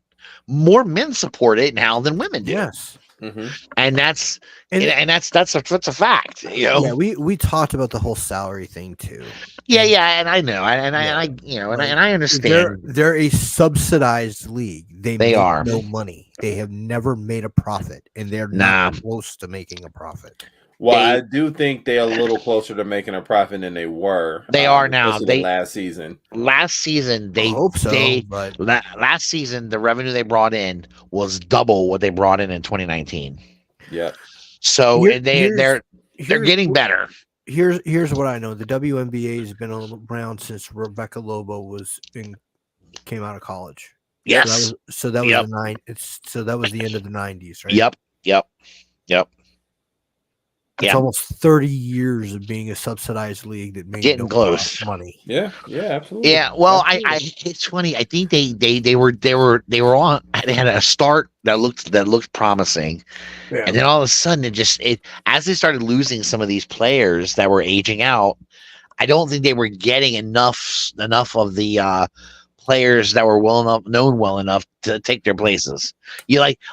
Here's how NBA works. The NBA works because stars replace stars. Like you're going to have stars retire from the NBA, but you're going to bring more. You're going to have players come in and become the stars to replace those guys. And most of the time they've already had those players. Have already been there. Like Kobe. Kobe was playing basketball while Michael was still playing. Yes. And when Michael was retired, thank God we had Kobe. Because Kobe was there to become the next big star, and other guys were there too, and Shaq. And Shaq, sure, exactly. And when when it was time for Kobe and the guys like Shaq and let me go, we had LeBron was already in the league and he's coming up, So you always have the layover, but in the WNBA they just didn't have that for a while. They had a real lull for a lot of years where players just weren't. Reaching that status, man. They were good, but they're not. Yeah, I can't comment on that because I didn't pay attention to women's basketball that much. Yeah, I mean, well, you had Dawn Staley, who was a Dawn Staley, who was good, and Diana Taurasi. Diana Taurasi. You had Tina Ford. You had a lot of people who were there, but a lot of them were kind of like running the WNBA at the time. And he's right, like it was dropped down and women ballers. Yes, at the high level. Right. There was a bunch of this, like if we put it feels in like tiers, they never, like capitalized on that momentum. They didn't. And I think they weren't ready for it. Rebecca Lobo was huge. Cheryl Swoops was huge. Yeah, coming in at the same time. I remember Lisa Leslie. Lisa Leslie. Yeah, it was huge. First woman in the WNBA. She was badass. They had Rebecca Lobo in New York and Lisa Leslie in LA. Yeah. Fucking David Stern fucking wrote that shit perfectly. You could have really created a serious rivalry if you had done it right. Yeah. It would have been incredible. But things just didn't fall right. And I think that now they're starting to get some of these big names. And I hate to say it, but what happened to Brittany Griner in Russia and all that, where she got busted for trying to bring in the dope or whatever. that stuff that I know. Nobody should have to go through that, but it brought attention to a woman, a female basketball. People, probably some people that don't even think about the WNBA. All of a sudden, it's being talked about because she's being talked about. So it got them some. It got them a little bit. It's got them some attention. And I think my problem with that league is the way it's run is they don't know how. I don't think they know how to take advantage of press. They just don't. Mm-hmm. And they don't market themselves properly at all. And I'm waiting to see when some of these younger stars that are coming up. I mean, Caitlin Clark, you got your Paige Beckers, you got some of these girls that are fucking ballers are going to come into this league and take it, and they should take it by storm. Mm-hmm. But the worry is, will the ladies that are currently in the league, will they let them take it by storm? Will they allow these girls who are going to be bringing in fan bases with them? Huge fan bases just for them are going to come and watch your games. And while they come and check out the WNBA, for those girls, they might start enjoying other female players. You know. Well, I will say though, Russ, I don't want them to let them come in and take it over by storm. I want them to punch them in the face. Like I want them to have the competition. I want the rivalries to start. Well, no. I understand what you're saying. No, I don't mean when I say think about storm. I mean. There are some people that believe that the current NBA players will do things like not pass them the ball and shit like that during a game and won't let them have shots, won't let them shoot, and shit like that. Like another thing that stupid Cheryl Swoop said, she says she takes 40 shots a game. No, she doesn't. She averages like 20 shots a game. Okay? And still averages over 30, by the way, with 20 shots a game. So it lets you know that she's hitting them, and pretty good. But and trying to say, well, she won't get that in the WNBA. Why wouldn't she get shot attempts in the WNBA? You're telling me you got this young star on your team that can shoot, that can stroke the three ball? You're not going to try to get her open for a shot and get her? Not the way they play. That's play what I mean. Fundamentally sound. It's too stupid though. They got to change. That was the thing. Like back in the day, you would watch women's basketball because it was fundamentally more sound than men's basketball. I don't think it is anymore. Well, in the WNBA, it still is, but like you have some players who have dribble handles where they can kind of give you that flash, but they still make the right pass. Or you do have like a point guard who is, old girl Gray who was just playing with the Vegas Aces. Yep. She's a beast. Girl Asia is a beast. Like they got some people who can give you the moves, but they still got the fundamentals, but they're starting to put a little flash on it too. And that's where I think is going to help them bridge the gap. They should, but you also need people who are going to be get some players in there that are prolific scorers. Because the NBA, man, I don't care what anyone tells you, defense is great, but we love to see scoring, man. And we love, I mean, it was it. So I just feel like they gotta take advantage of it, Do we?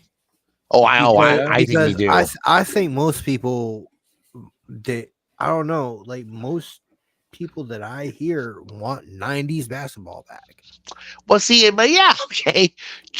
What we want from the 90s basketball is the toughness back. Yeah. I don't think we want. It wasn't all defense. It wasn't all defense, but there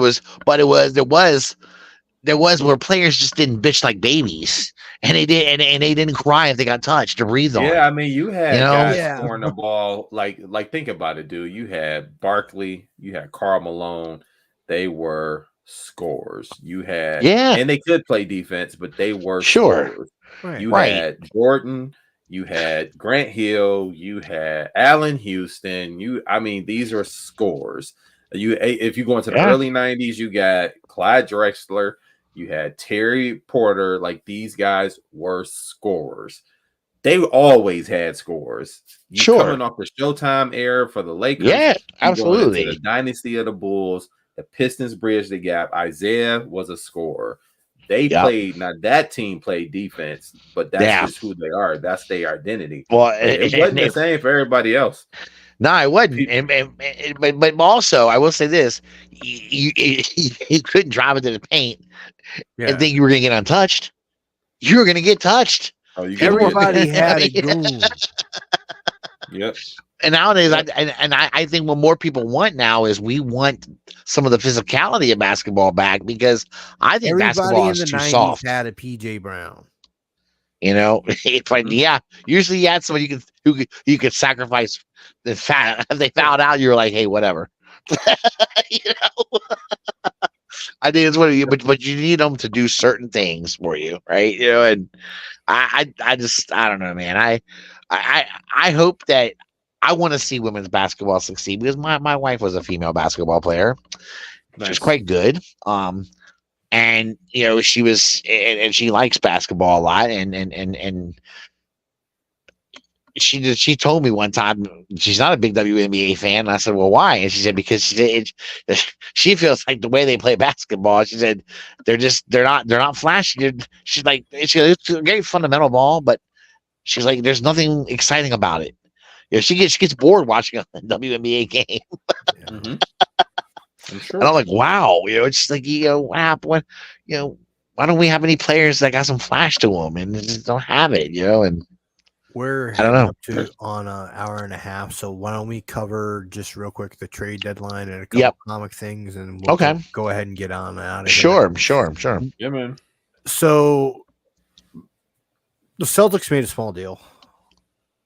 Yeah, who did they trade for? They got Xavier Tillman from the Grizzlies. That's right. They were actually one of the first teams to make a trade. Here's one that I'm low key like excited about that could be huge. We got Jaden Springer for like 2 fucking second round draft picks. I'm gonna be honest, I'm not even familiar with the guy. He was on Philly for a bit. He's a small guard who can put it in the basket, and that's what we need. We need somebody that can score for when, you know, J&J have a rough night. Mm-hmm. Okay. Yeah. Got it. Well, I mean, New York. Yeah, now New York got good. They got Boban from us. They got good. They probably are still one piece away from making some major noise, like making it to the Eastern Conference Finals and actually taking it all the way to the finals. But they are scary. That's what Stephen A. Smith was saying, that they're a conference finals team already. Yeah, they're good enough. They're good enough. Man, when New York is good, LA is good, Boston's good, the league. It's good for the league, man. It's good for the league. We just need to get Chicago go up and running. It's kind of funny. I've been so used to the Knicks just kind of like teasing every now and then. They'll tease you with a season where they're going to win some games and like, you know, maybe make a playoff appearance. Like, wow, okay. The thing, they might be on the cusp of having a team that could be good for a few years. They've got draft picks and they've got really, yes, and wow, it's kind of. I agree with you guys. The league is awesome when certain teams are good, and New York is one of them. We need one of them to be good, you know. Yep, absolutely. I miss that. I miss having, you know, the Knicks and the Lakers, you know, be dangerous teams, you know. And the Lakers stayed pat. Supposedly, they're looking at some people in, you know, the buyout market. So Spencer Dinwiddie, if he clears waivers, the Lakers are going to get him. Which they need a good point guard. They were trying to ship off D'Angelo Russell and try to get somebody back. Buddy Hield going to the 76ers is huge for them. The Bucks move. Yeah, them getting Pat Bev. Pat Bev back. Yeah, they got Pat Bev. So I mean, that gives them some tenacity on defense to kind of shore up that point guard spot, because I think Holiday's been out, and then Dame was out. They traded Holiday to the Blazers for Dame, and then we got Holiday from the Blazers. That's right. Yeah. So Dame's been injured. You got no real good backup point guard. You go get Middleton's been injured this year too, hasn't he? Yep, off and on. Yep. He's been back for a while though, but he just got injured again the other night. But it was like a sprain in the ankle. I am so worried about my Celtics this year. Listen, what I tell you, they've been so fucking dominant. But the thing is Tatum's contract is coming up. I told you they're going to have to split them up. They can't. I know you don't want to, but they gonna have to split them up. Jaylen Brown doesn't know how to close games, which leaves Tatum to do it all by himself. Or Tatum's just like, nope, I'm closing games, which then means there's an issue there. They're gonna split them up. So the team I've been waiting to be good, good again, to where they're challenging for a finals, spot, and it's like, come on, Celtics, what are we doing? We gotta get this together. Let's do this. Come on. You're not getting rid of Tatum because that's basically a Kobe. You're not getting rid of him, so Jaylen Brown's going bye. What do you put next to him? You can get a lot back for Jaylen Brown. Yeah, but I mean, like, thinking about building a team, what do you put next to Tatum? Well, I think that you can your big men are getting older. Yeah. Right? Jaylen Brown's is probably not going to be the best. So you trade for a big man, unless Porzingis actually pans out, then maybe not. But I think you trade for a big man who can space the floor, somebody who got some longevity ahead of him, and maybe another point guard. See, like it'll never happen. Y'all should have got Terry Rozier back. That's what y'all should have got. I love Scary Terry. He was so good those years for us. Agreed. But what I was gonna say, if we have to get rid of fucking Brown, give me fucking Zion. Zion hasn't proven to me that he can keep the freaking food out of his mouth yet. To stay healthy. Give me if he can do that, give me Zion next to Tatum.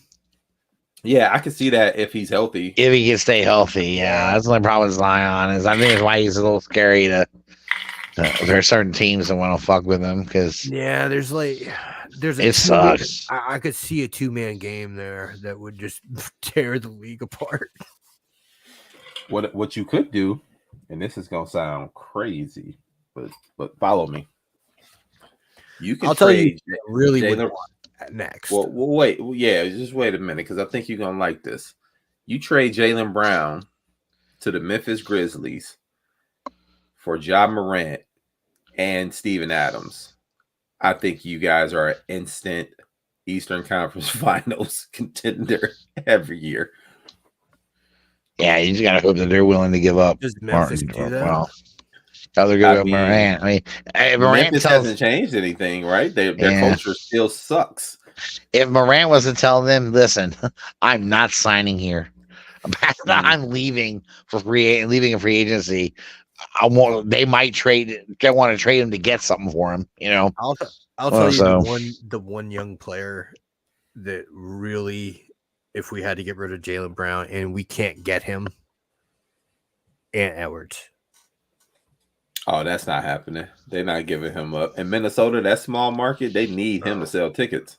Yeah, because Cat not doing it no more. They need him to sell tickets. That's not a bad look. Anthony Edwards is. Oh, I like that. That's not a bad look. That's not a bad look. I like that for y'all, but that ain't happening. It ain't happening. But I could see them pulling Zion. I could see them pulling Zion in a couple seconds for Brown. I don't know. Like I said, Zion has been. I remember when he first came in the league, I was like, God, this guy is crazy. Right. It's gonna be amazing. But he's got the potential, and then just the body won't hold up. Oh, but there's a difference in playing for the Pelicans and playing for the Boston Celtics. That is a good point because the Pelicans, he's almost asked to do everything. Yeah. I mean, I think with him though, it's not even about him doing everything. The boy can't they got good pieces. He just can't stay healthy, and then that's true. You get out of chemistry and rotation with a guy, and it's just like, man, come on, man. Well, pork chop down and get you. It's the other thing. He gets. Yeah, he's carrying too much on the body. Yeah, and and he's And I don't know. But if he played for the Celtics, you might be able to minimize his playing time a little bit too, and maybe get him. I don't know. That's one. I bet you're pissed about the 65 game rule. Am I pissed? Yeah. No, I actually love it. I'm tired of these players sitting around and wasting our time. I love it. Oh, cool. Anthony Davis needs to get up and get off his ass. Stop being Mr. Glass. Same thing with Kawhi Leonard. Kawhi Leonard, man, he did that for years. Now look at him. You see, they put that rule in place. They the number one team in the West. Yeah. Because now you playing. So what are they saying? It has to be they have to play at least 65 games. Oh, yeah. That's what I thought I heard. Yeah, in order to be eligible for like first MVP, team All NBA, first team, MVP, all that. It kind of should be that way. You there's no way if you've only played like because of load management, especially, right? If you've only played like 55 games and some other dudes played like 70, and he's been, I don't know, it's bullshit, dude. That happened with Rookie of the Year with Ben Simmons. That stinks, dude, because your numbers are going to out a whole year. So he wasn't eligible to play. He came back in his second technical year of the league, but it's his first year. Right. And he was able to play and get Rookie of the Year, man. See, I don't even know that should have been allowed. That's crap, dude. That's just the NBA has such a weird rule. I like that guy rule because I'm with you. I believe in load management to an extent. I'm okay with your players taking with certain players taking a night off here and there, but you can't be doing it too much, dude. It's got to be very sparingly. They just be playing basketball. That's what they get paid to do. Play ball, man. And I see why Barkley and them was like they a bunch of crybabies didn't need to shut up. That's exactly what. Who was it? I heard Barkley say that. But there was another old school player who was just was mocking players. I can't remember who it was. I don't remember who the fuck it was. But like, God, it was funny. It was funny. That is the new culture in the NBA is, saving these players for the playoffs. I know, and look, but you can't do it because you make the regular season worthless. And if you're saying that the players can't go through the grind of that many games, reduce the season. See, load management though also it has a degree of success, but it doesn't. But it's not. It doesn't. Just because you're doing that, giving your star player a lot of games off and a lot of break, doesn't mean that that it's gonna work through the playoffs all the time. Yeah. It just doesn't. Mm-hmm. So here's one thing. How many times has LeBron won MVP? 4. LeBron's won MVP 4 times.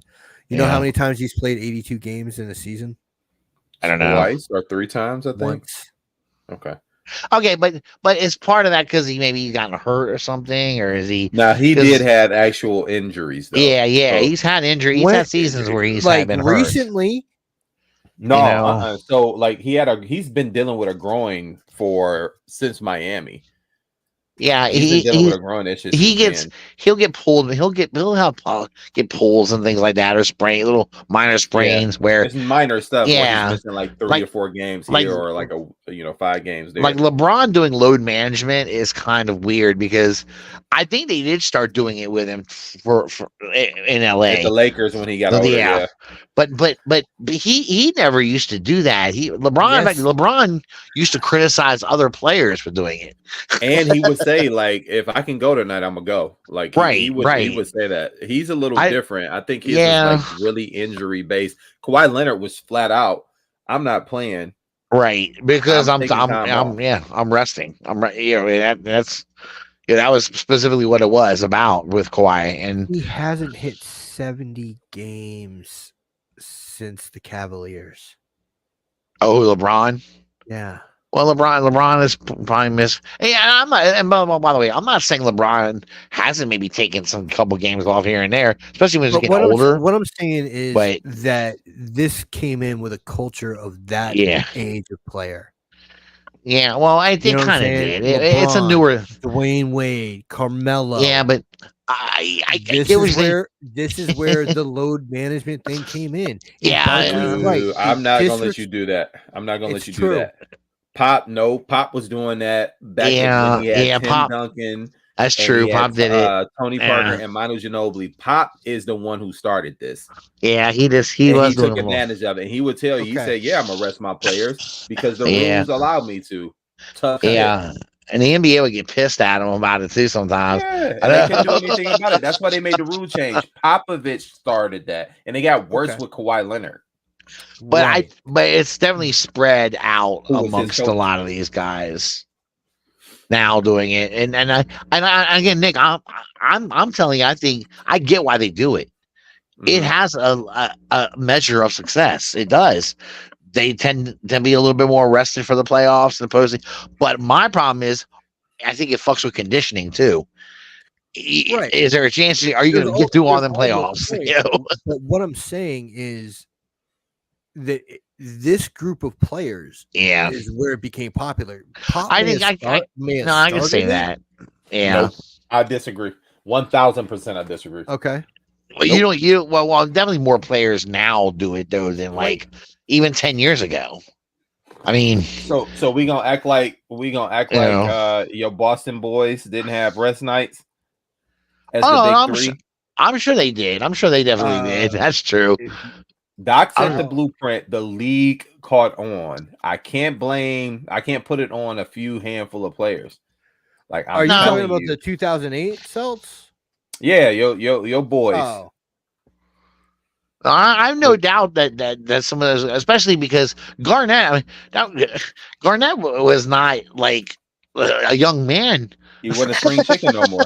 No, he was kind of hurt. Yeah, he was hurt a lot until he definitely had to have, and also to keep him healthy.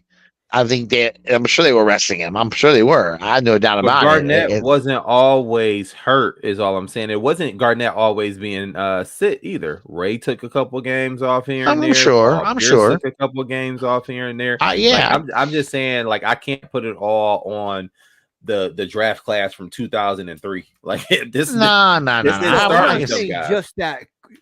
I'm not. You said this group of players and those guys you named came from the draft class of 2003.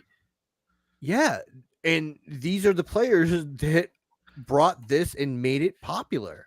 Heck, no, they didn't make it popular. The Spurs made it popular. Popovich is who made this popular, bro. No, why? You're saying that he made it popular. Okay, when did he make it popular? Is what I'm saying. Because if you're talking about when he was winning championships with Duncan, we're talking about like the year 2000, right?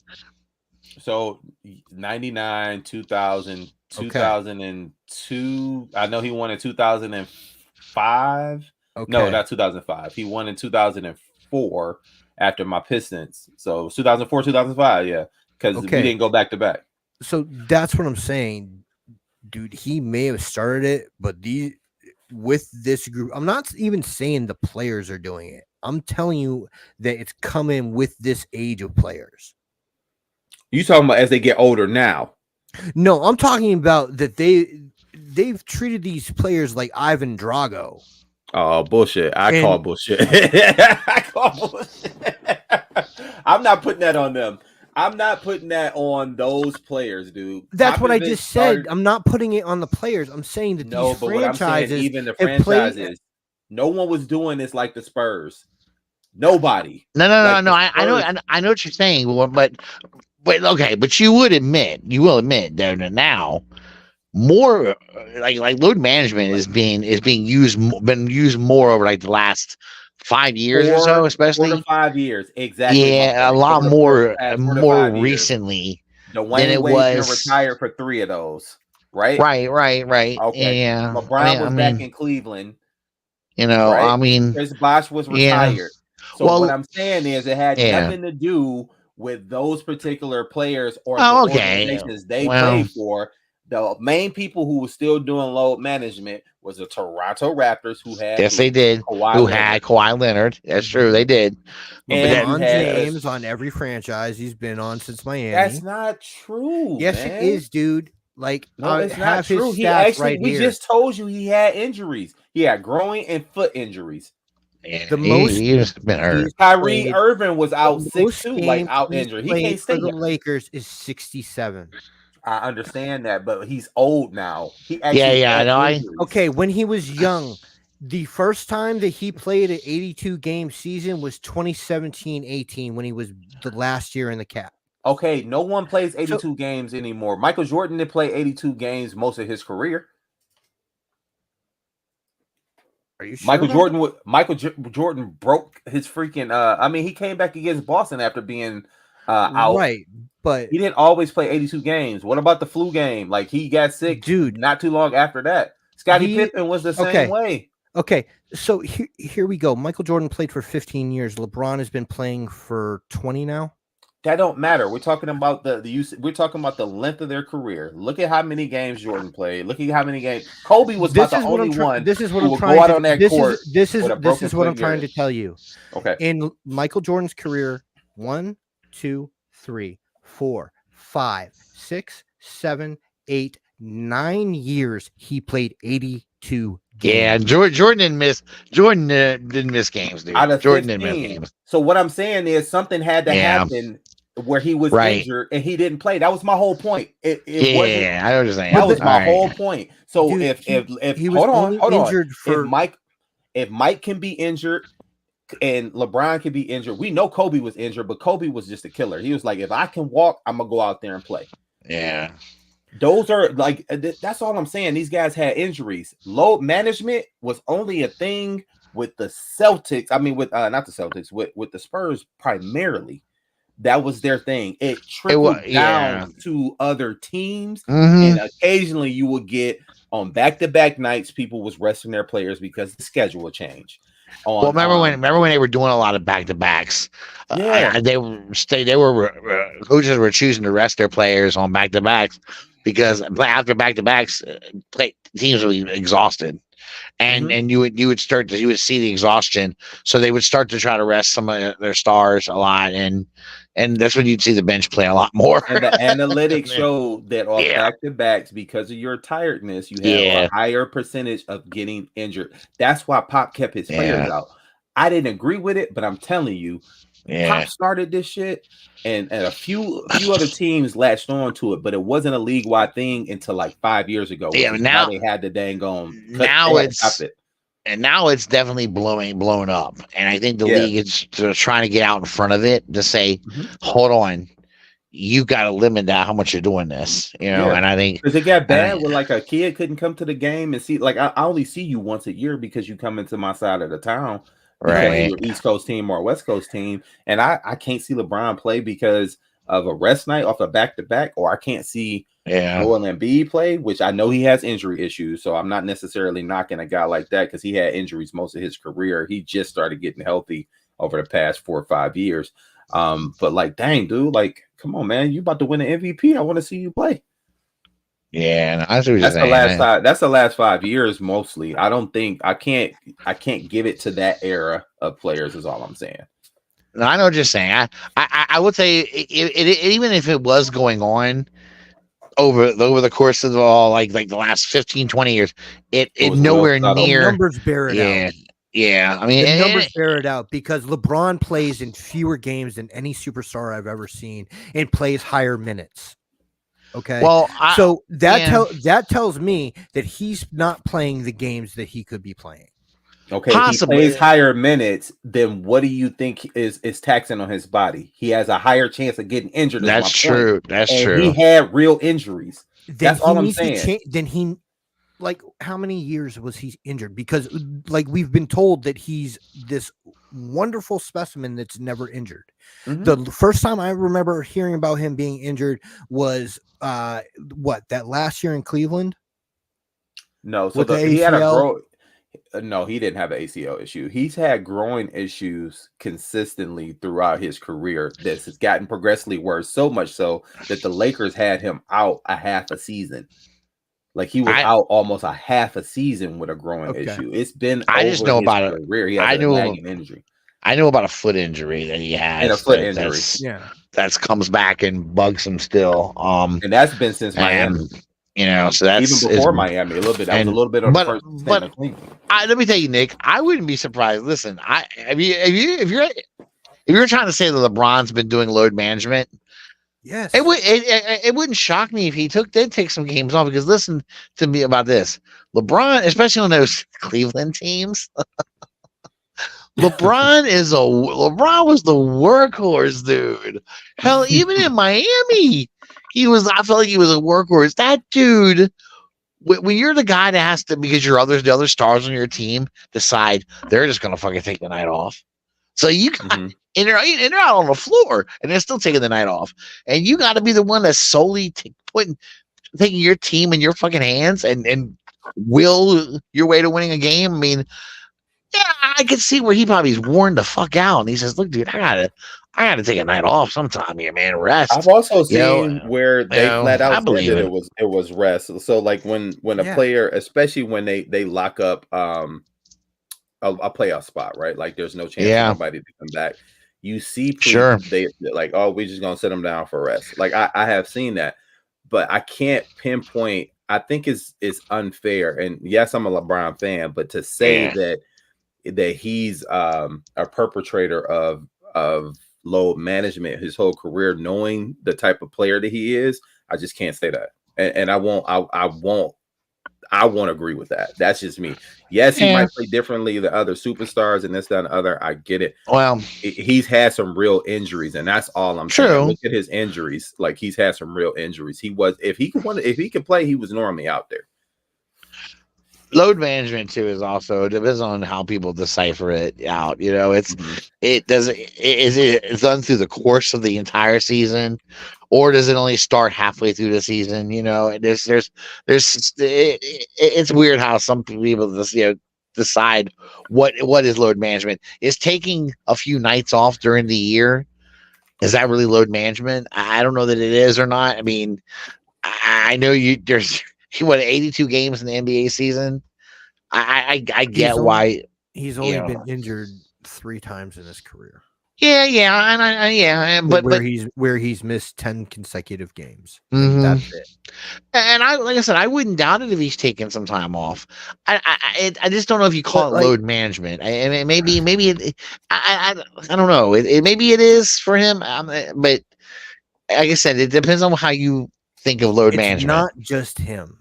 Oh no, I know. No, it's definitely not just the group of superstars that are in the NBA right now. There's a lot of guys in the NBA right now managed by their franchises. They are because they are assets.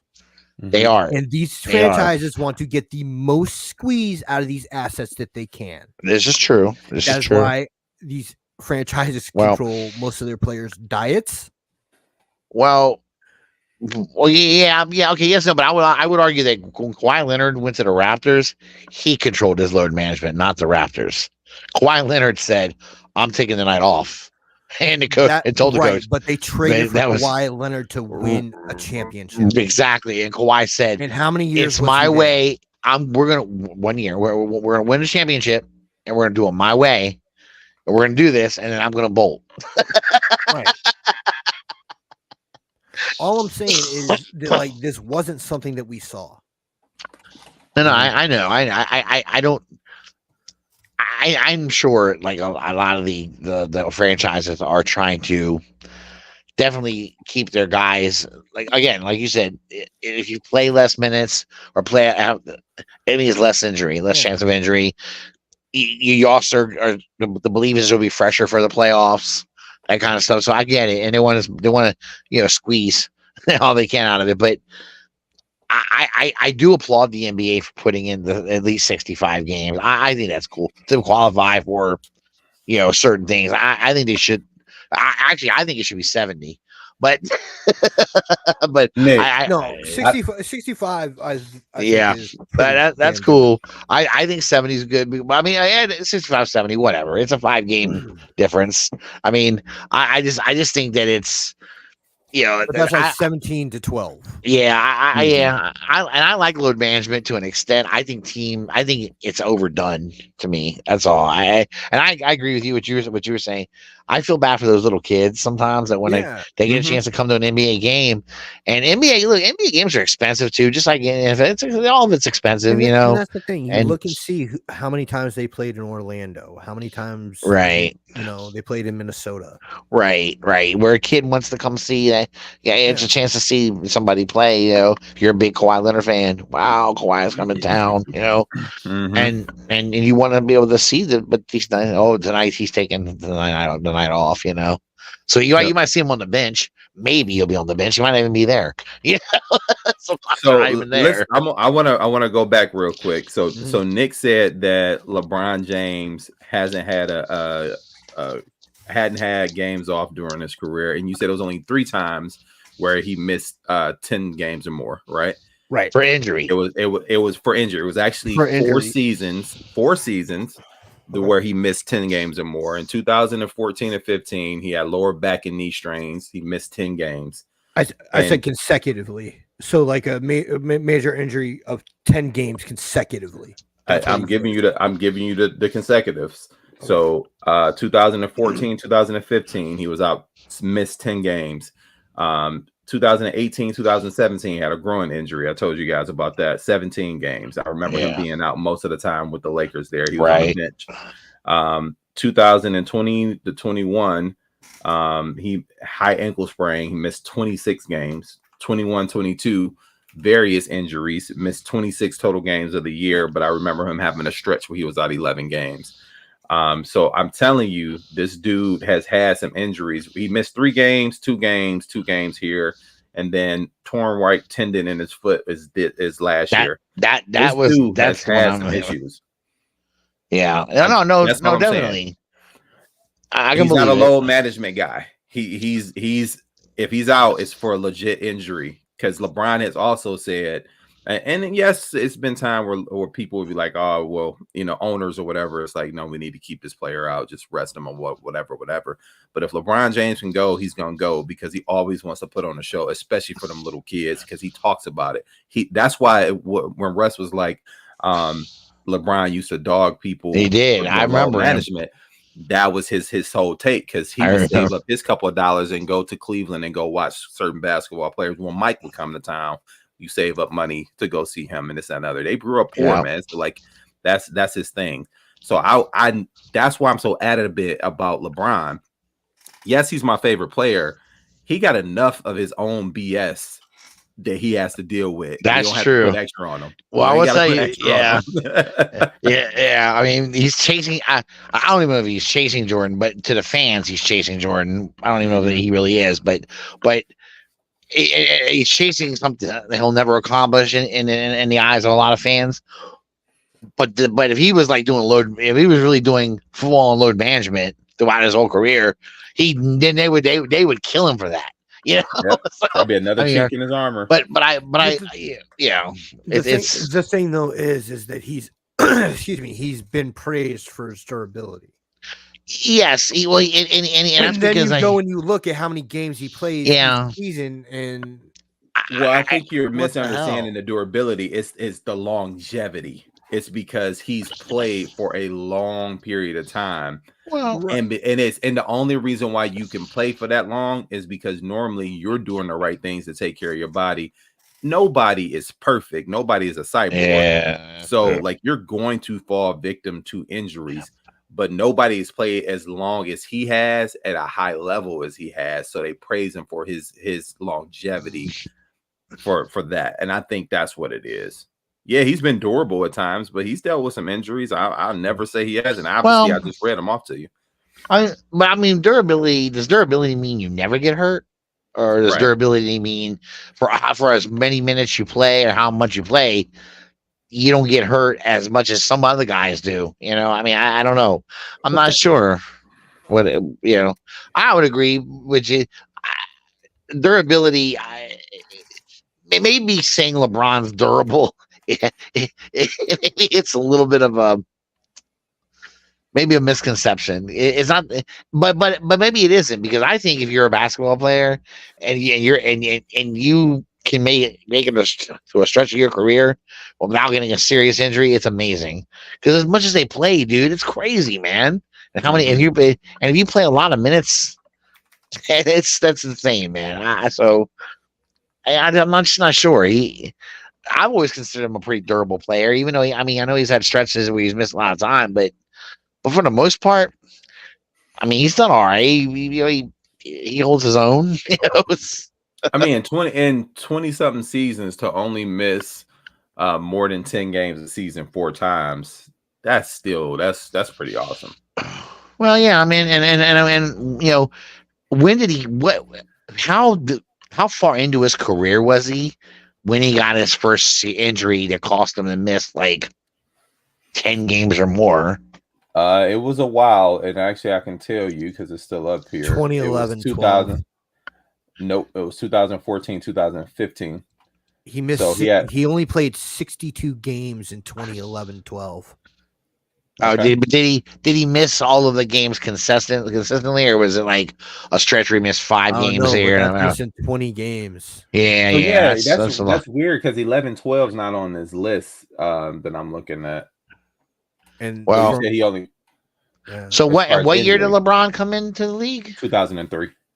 Yeah. Damn. So he made like his first 10 years really in the league before he really got an injury where he was really missed games for a large stretch of games. Large stretch of time. Yeah, it's pretty fucking incredible. Jesus Christ.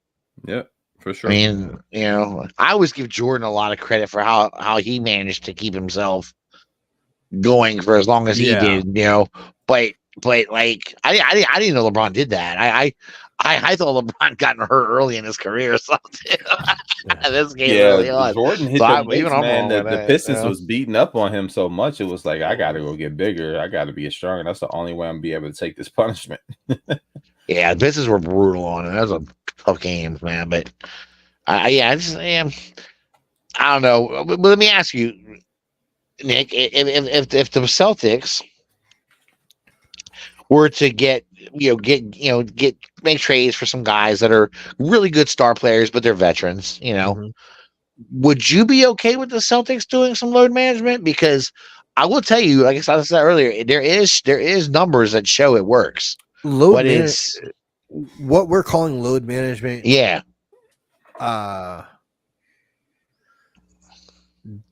Basically, to me, I just said I'm anti load management. I don't like it. Yeah, I am too. But at the same time, if every other team in the league is doing it, right? Yeah, right. Take advantage of the system. My team needs to do it too, so that they can be competitive. I totally agree with you on that, and I think I pulled up Tatum's stats. He hasn't played a goddamn full season yet either. No, it's this generation of players, and I am glad to see the 65 game rule come in. I think it's great. I think it's great for what Eric was talking about earlier, the kids. I think it's going to bring more legitimacy to the league. You're going to feel like, okay, my MVP, all this other stuff has been here. And the only time I think it's even somewhat okay is if y'all on a long road trip and y'all play 2 back-to-backs in that week or something like that. Or even you at home, because typically that's when it's happening. You play 2 back-to-backs in that week. I do think one of those days you probably either give them a day off of practice or give them a day off of the game. And more than likely, I'm okay with the practice because they run in at game speed at this point. No, true, and yeah, I think I agree with what you said, Nick. If everyone else is doing it, you better do it. Right, you better do it, man. It's the same thing that they're talking about with analytics, and I hate it. Because being a Boston Celtics fan, I see these people jacking up all these fucking threes. And it's like, okay, I guess for analytics it works, but you're losing a game that you could have won by making the proper decision to go to the fucking basket. Analytics can be deceiving too. Yeah, it works. Well, you gotta make them. And like just jacking them up and always. Oh, what is it? Fucking player replacement and fucking baseball. That one. He gets on me about that one for analytics all the time. Basically, they have a stat that tells you how many wins if you trade one player you would get over with another. Yeah, I've heard that. And so like there are certain analytics that are great. Usage rate, amazing stuff to look at and see what a basketball player does. Yeah, their PER, amazing stat to look at. But a lot of the analytics shit, I just don't get. No, I understand. It's not always a I'm a person that believes analytics should be a tool, but not the only tool. So in football they do it a lot. There's a lot of teams that have turned totally to analytics, and I think the analytics can't. Sometimes they're not correct situationally. Yeah. So I think you got to be careful situationally with what you do, and it's. Sorry, we went out for this one, that one for a while. Sorry. No, it's okay. I was gonna say, why don't we go ahead and end here? Yeah, and we'll just talk some comic book shit next week. Okay. All right. Sounds good, guys. All right. Everybody get everything off their chests. I think so. Yeah. I loved how spirited it got. It was great. That's the thing is like I would prefer like people to be spirited and like have an argument and know that at the end of the show it ends. True. Yeah, dude. I mean, at the end of the day, these guys ain't paying me. So yeah. I hear you, brother. I got money from them dudes. Yep. All right. So, as I say every week, peace, love, and hair grease. We're out. Y'all take care. Adios, guys. Peace.